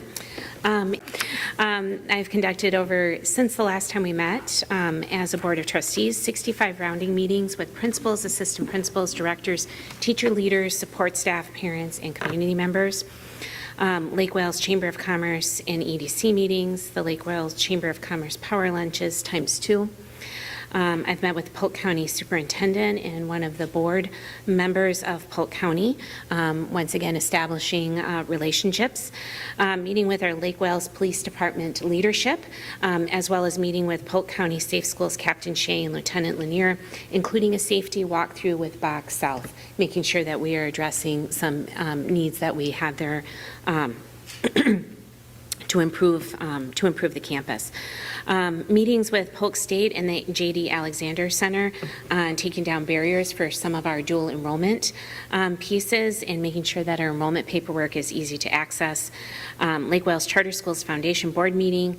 I believe we may hear more about this, but I have done an observation of drop-off and pickup at all elementary schools, including bus duty and car rider supervision. And yes, I have done bus duty and car rider pickup and drop off, and you can see that. Because once again, I want to have firsthand information on those pieces.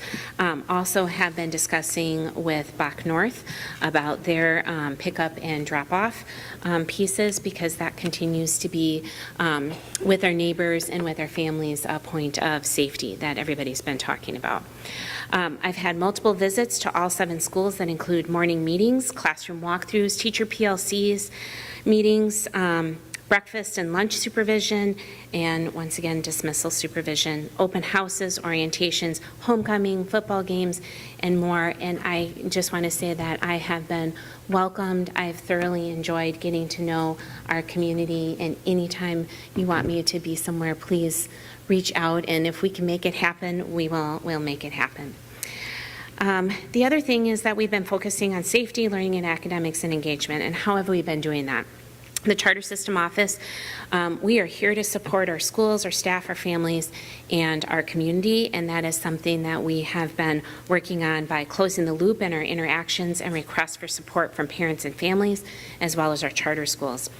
This includes improving our response times, following up, and tracking where support has been needed, all in an effort to improve our engagement with all of our stakeholders.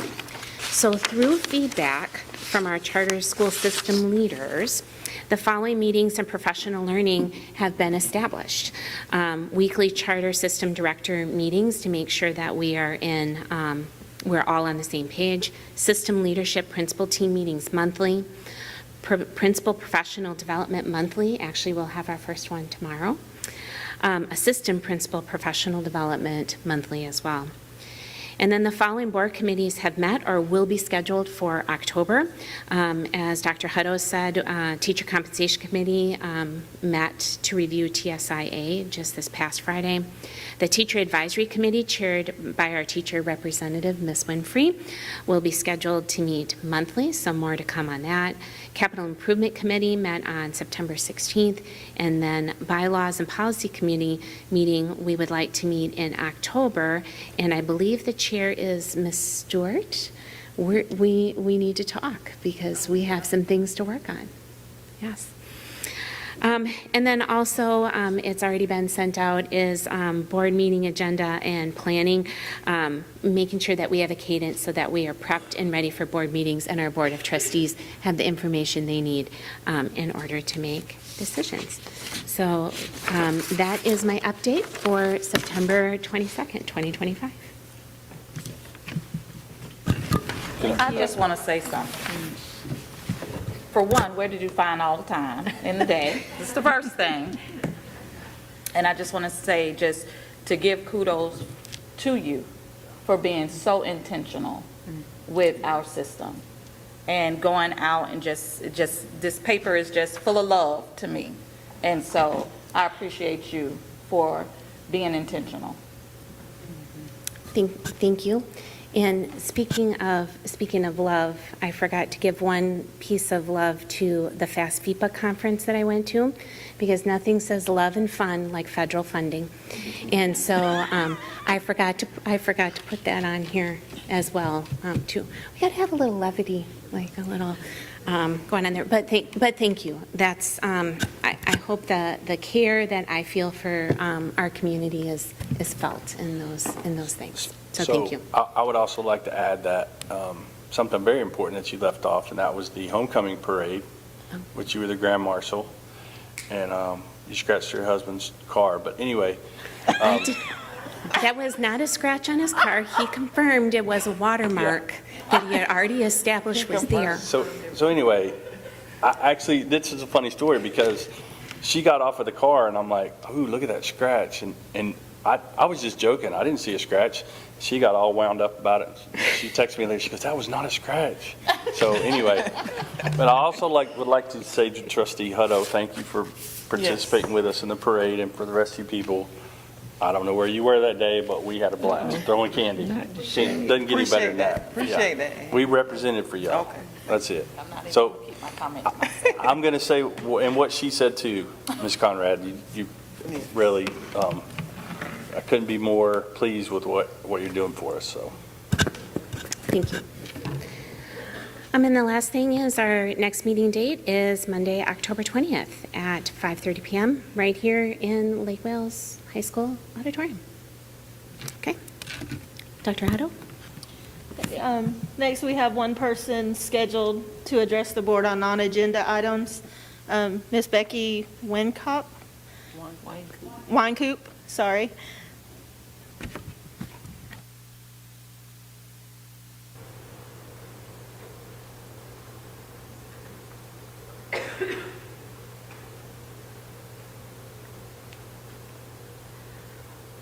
Good evening. Am I being heard at this level?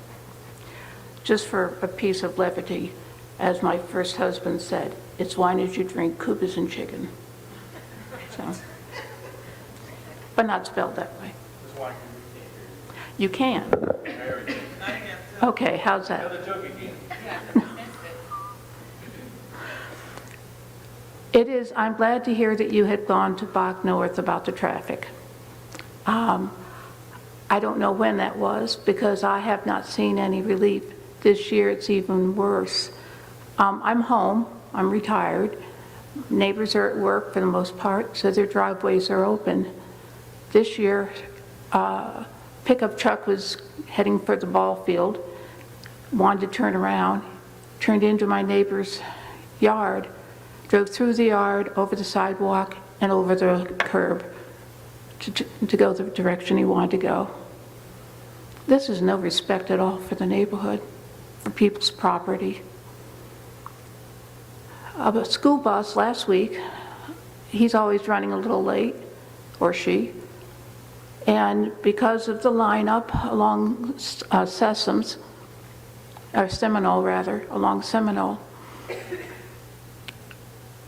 he could, and it was after dismissal started, so the car, we're coming down the road, on a regular basis, but then the cars that were lined up on 4th heading towards the school, they had received their children, so they were coming down. The bus could not get up and go around the parked cars to get up, and he just sat there, he couldn't move. It is so congested, so badly. People are not respecting each other. I wish y'all would not stand at the school, but come down at the end of the block and just watch what happens. Look like a normal person working in a yard or whatever. Hide behind my hedgerow if you'd like and just watch what's happening.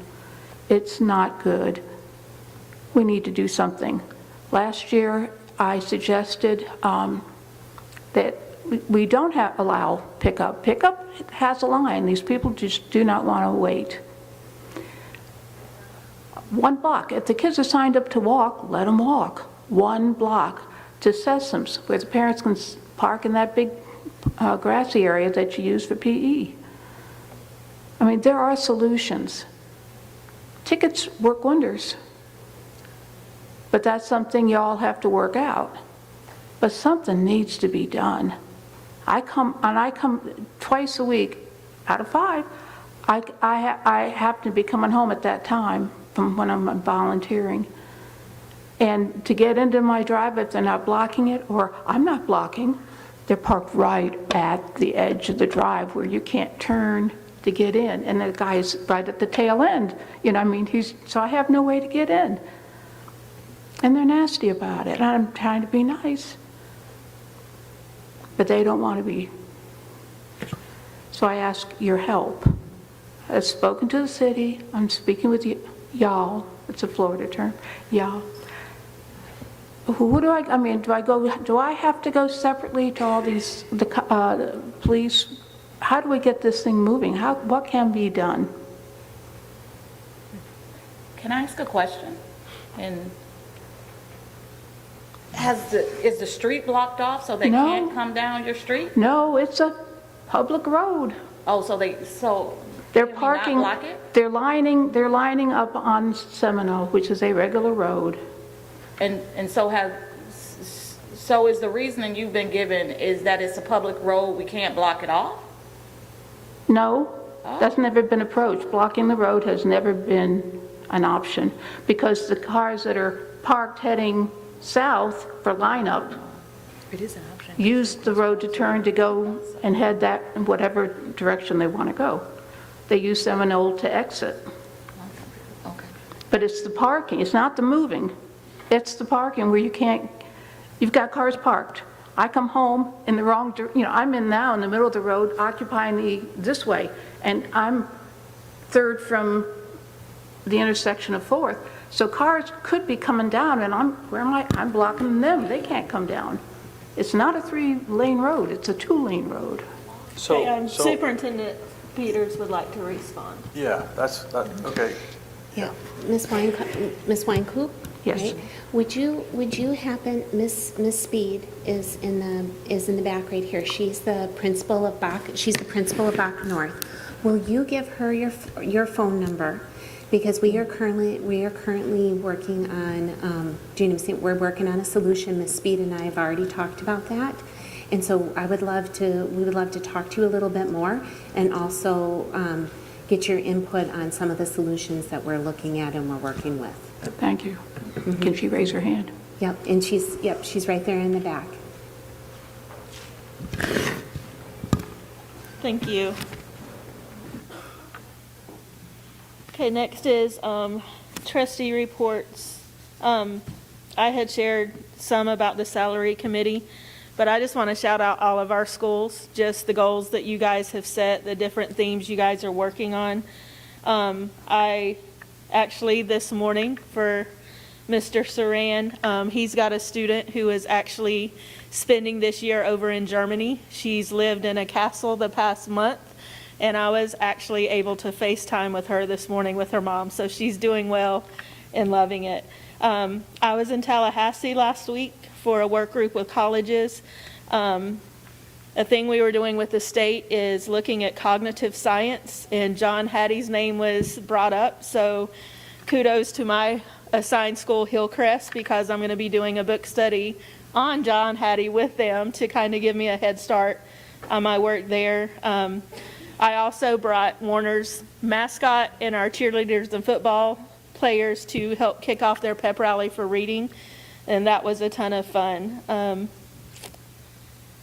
And again, the homecoming parade, as Mr. Blair said, several people missed out. He and I had a ton of fun there.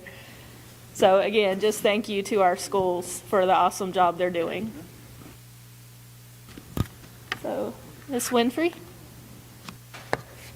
I will say, I want teachers to be aware how available our superintendent is. I literally texted her Friday morning and was like, I'm sure you're busy, but there's a couple time-sensitive things that I'd love to talk. And she said, I'll see you at 9 a.m. And she was there. I mean, I texted her at 7:30. She was there. We sat for a while. She listened to all the questions people had given me, and she's just been very steady and solid and kind and patient and present, very present. So I appreciate that. I just want teachers to be aware. You don't know if I don't tell you. Dr. Johnson, do you have an update? I don't have an update other than I guess I'll add, and I know this is not the Julie Conrad show, however, she's amazing. And I do want to point out that I emailed her about a concern at Janie Howard Wilson in terms of the pre-K program, and she reached out to the director and started having conversations about rectifying that situation, and I'm thankful for that. So Mr. Blair? Mr. Blair. So I think, like I said earlier in the work session, I'd like to have some discussion about filling seat 7, which is a board selection seat. And I think, so I would like to nominate TJ McKeon as our next board member because Dr. McKeon obviously has been the president of our foundation for a while. And he's done a good job there, but more importantly, he's got 4 kids in our system. He's got 2 kids at Bach North and 2 kids at Babson Park, and this guy wants to serve. So I'd like to have some discussion around that and see what people's thoughts are. And so that's my update for now. Can we add Can that we- for under other business for good of the cause? That's fine. Ms. Stewart? Okay, other business for the good of the cause, Mr. Blair? I would just like to make sure that, and correct me if I'm wrong, because I'm new to all of this, but there's a protocol as to how we do this, right? Yes. So even though Mr. Blair might be making a nomination tonight, there's a policy in place of how we put in our recommendations for that seat. So I would just say, let's make sure that we're sticking to the way that we're supposed to nominate for Yes. the seat. It's in the bylaws, Yes. so. Okay. I guess, Jonathan. Yeah, so seat 7 is a board selection seat. Yes. And then seat 8 is a SAC PTO, so there's a process that we follow for that seat, so. But normally we send our recommendations in, right? And then we present them in a meeting? Well, we just did this a few months ago, and that's fine if you want to wait, but, Well, I would think that we would give the board an opportunity to submit who they may want to submit for that position. But also resubmit, Mr. McCann, definitely. right. Dr. Hutto, could Marie provide some insight on actions? Yes, please. Seat 7 is a board seat. Okay. And the board can nominate if they so choose without using the SAC or the PTO. Right. And seat 8, the other seat, now that has to go through to Absolutely. the school. Right. But the board can do either. Right. It's your choice. So I think, and then Dr. McKeon's, he has come to us through the SAC as well as has been willing to serve us and has served us well. So I think that one's a no-brainer. And then I think we follow the process, whatever the bylaws say for the seat 8. If that's what we're doing, I don't really know what happened. But, so, I'd like to make a motion that we adopt Dr. McKeon as to fill seat 7 and get him on board as fast as possible. Because I think he's the man, well deserving of the position, and he's willing to serve, so he's been put up a couple times, and anyway. Mr. Blair's made a motion. Does anyone second? I just want to, I see our attorney's popped back on. I Okay. just don't know if he. Well, Weigh in John? on this. I apologize, I didn't realize I was off camera that whole time, I just turned it off. In any event, yeah, there's a selection process, there's a nominating committee that needs to be put together, so I think to Mr. Blair's desire to get that going would be to fill the nominating committee and then to nominate gentlemen to that process. So there's a 5-person nominating committee to oversee and perform the duties of the selection of board members. It has to include at least 1 board member. You may recall earlier this year at Chairman Gill's direction, I had put together the policy that kind of took the bylaws together and put it all together, and then I believe this board adopted that policy. I don't remember exactly which one it was, which meeting it was, but in essence, there's a nominating committee that comes together that looks at that and fills it. I'm okay with that. That's Is that for the board seat as well, Sean? That's a good question. I think it's a policy for a nomination committee for the board of trustees. So I think it's for any of the ones that are the board selection ones. I know there's one on city, there's other ones like that, but I think that, yeah, so for whichever board seat it is that he's nominating it for, I believe that from what I understood from Mr. Blair's motion, is that this is what it was that he wanted to talk about. So perhaps, the next thing to do would be to have that nominating committee going and probably recommend to the board that that nominating committee be a standing committee that's seated and ready to go, or you have a situation like this where you have an empty seat.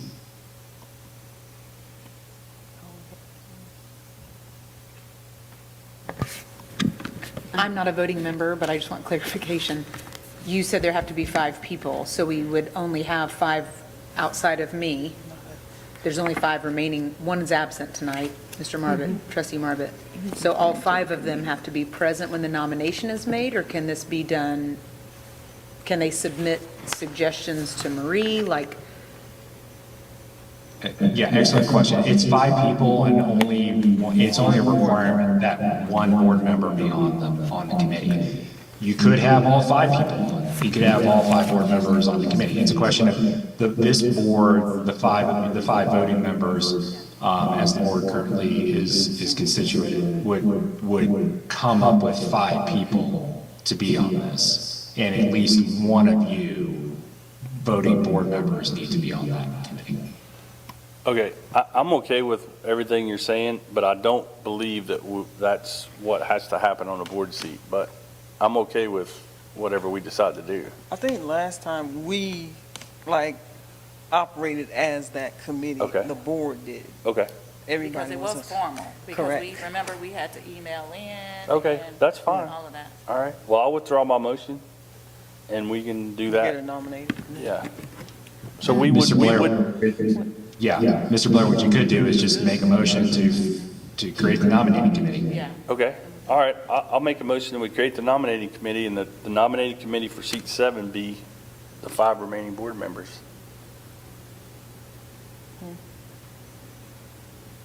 That's what we did last time, right? No. Mr. Thompson's seat, and then the nominating committee for seat 8 is totally different. Those come from SAC PTOs. Yeah. We need to follow protocol on that one. Can I ask a clarifying question? Sure. Sean, are you saying that they're going to create the nominating committee that operates here on out for these votes? Because if that's the case, then I feel like some teachers should be on it. Not me, but some teachers should be on it. If it's going to be a permanent thing, like that's going to address all the seats that come up, or are you saying for just this next seat? That's a question for Mr. Blair in his motion. There are, this is what I think, there are 3 nominating committee names, seats 4, 6, and 8. And then every year we have 3, 5, and 7, which are chosen by the board. So I think there's 2 committees, 2 different committees. That's the way I understand the bylaws. Right, but what I'm, again, I don't want to be No, it's fine. contentious, No, because no. I'm also really No. with you in let's move forward. Right. But just because something's always been done doesn't mean that we've always been doing it the right way. Okay, So I agree with if you. we're setting up precedent for how we move forward, and we are creating a committee that's going to decide every board seat moving forward, there absolutely should be some staff, some employees on that committee. Okay, so this is what the bylaws say, is that the chairman nominates somebody to be to head up the nominating committee. And then those names that come to us for seats 4, 6, and 8, those names come from the SAC and the PTO of each school. Now, we have used a list for a long time. Sure. So I'm all about, again, for purposes of transparency and all that, let's start a new list, right? Of who those people on that list are. That names come off of? Yes. Okay. So in other words. Well, that's part of the confusion. I Because there's understand a that. list that exists somewhere. Right, that's what I'm saying. It feels like that list should be refreshed That's what every I'm saying. time there's a nomination. I'm okay with that too. So in other words, Janie Howard would have a nomination. Hillcrest would have a nomination. Well, when Babcock. when a teacher, and I could be wrong, but when a teacher hears that it's a SAC position, I assume, and I could be wrong, but I assume, and I'm assuming most teachers assume, that means it's someone who is currently serving on a SAC committee in one of our schools. But I don't think that's the case. I don't think that's the case either. Correct. So then the question begs, like, where did we get these names? Here you go. Or like currently nominated by a SAC committee? That's where the way I understand it. Right, but that's not been the case. Well, I can't answer for that. I Right. can just tell you, I agree with you that we should start the list. I guess who would hold the list? I guess Marie would hold the list. Sean, I'm coming back to you. I'm still coming back to, are you suggesting that, not suggesting, how do I ask this? We're creating a nominating committee. Is it just to solve the current vacancy? Or is this the committee that this board will use for the foreseeable future? That's the question I need answered. Sure. The answer is it could be whatever it is that you choose to do. So what the nominating policy says is, again, five people, one board member, that is to be put into place by March 15th of each year. And then it says after the nomination of appropriate candidates is made to the board, the nominees accepted for committee, the committee shall be considered dissolved until the following year. That's what it says. So, my point is that there should be a committee. I think that there should be a committee ready to go, or until such time as the board requires the committee to be active again, whichever is later. But So in essence.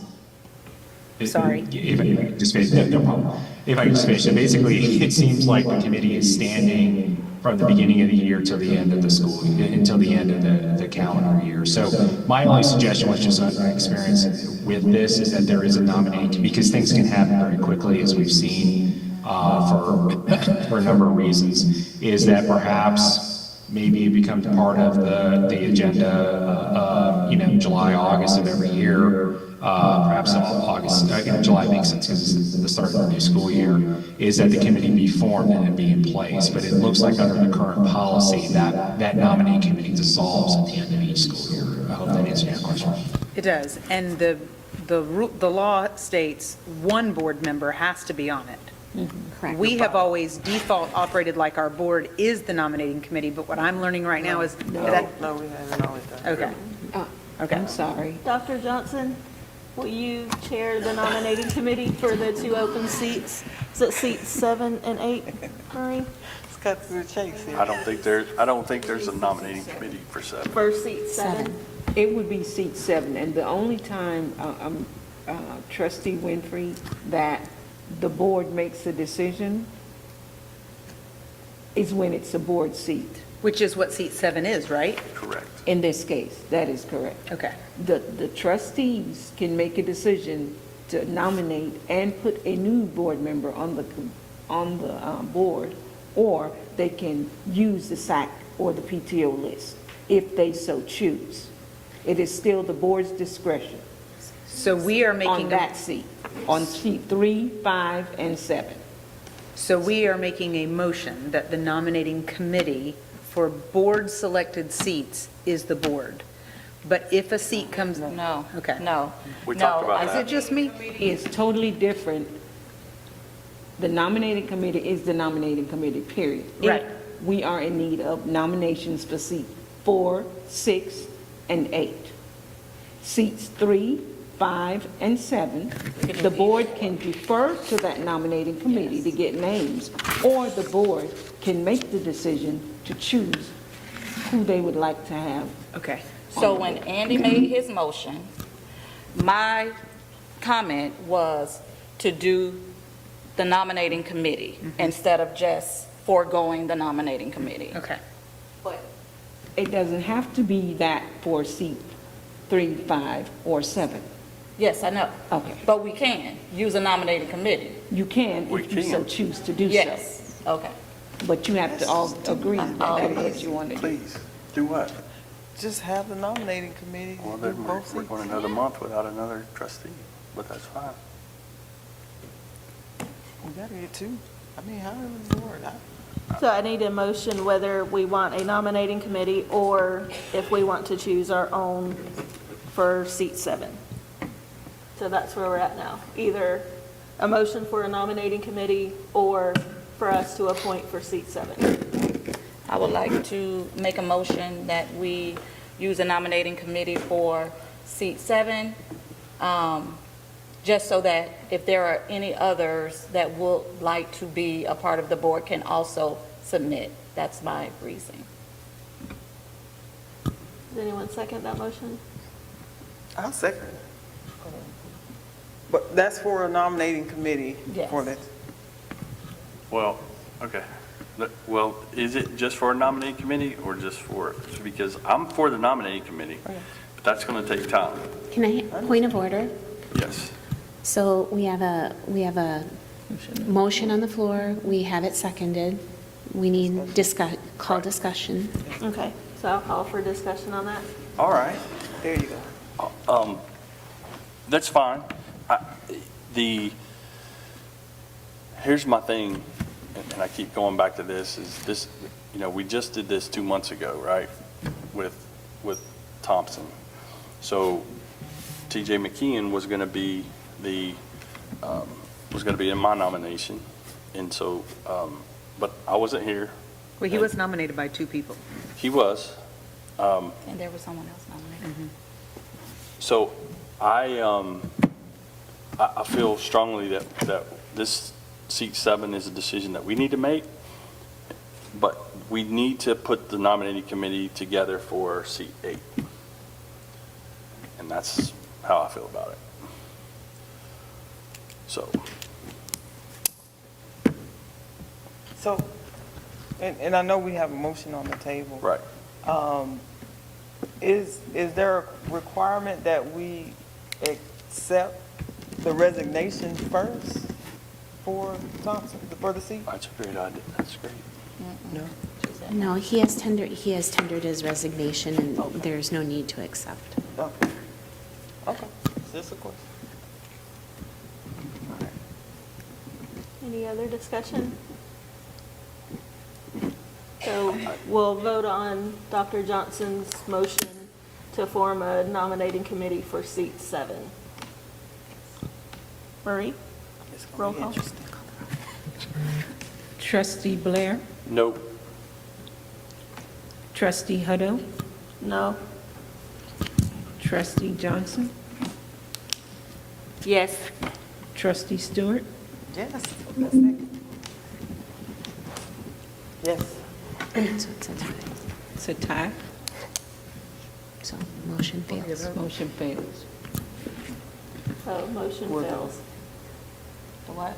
The motion. I'm sorry, That was a what was tie. the, It was a tie, 2 yeas and 2 nays. 2 yeas and 2 nays. who didn't vote? He's not here. There's only 4. There's only 4 Four voting voting I members. apologize, I can't see you, so I'm sorry. Oh, sorry. I'm literally operating in the dark, sorry about that. Okay, Yeah. thank you. You're welcome. So the vote fails and then what? All right, so I guess the new Thank you. motion is So, all right. So I will entertain a new motion. All right. I make a motion, we form a committee to fill the seats 4, 6, and 8, which obviously 8 is imminent on us, and that, I think you've already agreed to chair that, right? No? I can, but Oh, okay. So the motion is that we form a nominating committee for the rest of the school year for any of the nominations for seats 4, 6, and 8. That's my motion. These are not the board-selected seats, correct? A motion by Mr. Blair, any second? I'll second for discussion. Okay, second by Ms. Stewart, so we're open for discussion. So, another question I have is, so do we have a formal resignation? We don't. So we, Well, so the motion is just to form a nominating committee okay, for seats 4, 6, and 8, in case we need it, makes sense. because it's going to take time. Okay, I second. For my information, if y'all vote yes on this, do you then decide who's on the committee? Okay. As interim chair, I would nominate a person to chair that committee. So my choice would be Dr. Johnson, just because she chaired the nomination committee for our superintendent and handled that process so well. So, I'll second that. I'll third that. All in favor? I don't get to vote. so any further discussion on Mr. Blair's motion to establish a nominating committee, should we need it for seats 4, 6, and 8? Any further discussion? Andy first. Marie, roll call. Who's second? Stewart. Okay, thank you. Trustee Blair, Yes? Trustee Hutto, Yes. Trustee Stewart, Yes. Trustee Johnson. yes. Motion passes. So we still have seat 7. We do still have Is seat there 7. another motion for seat 7? It's gonna fail. You think? You sure? No? Yeah. What'd she say? Yeah, go ahead. Well, so we need to fill the seat, but we're missing Brian Marvitt. So, Just did the nomination.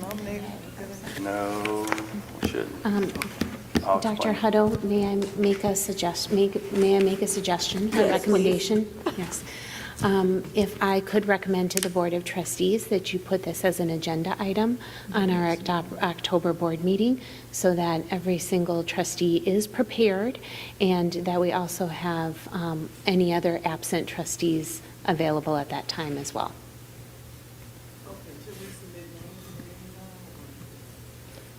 That has to be done from the committee. Oh, so we don't have one, okay. Understood. So I would need a motion to put it on the agenda for October and submit names to Marie in the Well, we meantime. can't submit names. 'cause we don't know what- Can we do that as a motion? Oh, no, because the other trustees aren't here. So the motion is to put it on the agenda for the October meeting. So moved. Okay, motion by Stewart and seconded by Blair. Any discussion? Okay, Marie? Trustee Blair, Yes. Trustee Hutto, Yes. Trustee Stewart, Trustee Johnson. Motion passes.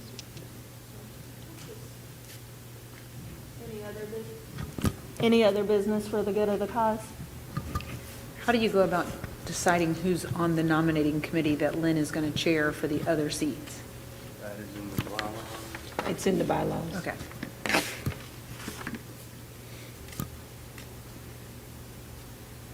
Okay. I'll forward you guys the most updated copy before the end of the night so you can peruse it. Any other business? Okay. Mr. Blair? I would just like to say, I'm assuming that our chairman he's not here. And I just wanted to go again on the record to say, my thoughts on that are, that was tough for me to say. I've been wrestling with that. I've been pretty sick about it. And this is in no way, shape, or form because I completely have trust in the Enzuedas, and I don't believe that there was any, I don't know what the word I'm looking for, improprieties or any bad motives or any of that. This is not personal at all, and I know it's going to be tough to maybe hear that right now, but I hope that this is a resounding, just a way that we are committed, as we have been, and if we work very hard to be transparent and to do things the right way. And I just believe that this is, I was very convicted by how I felt about it, and it actually is even worse that it was him because of how hard he's worked and all the work and Julie does a great job. She's a valuable employee, and it just couldn't have been a worse storm and a worse situation. So I just wanted to say that I love and respect both of them, and this was not an easy decision. So that's it.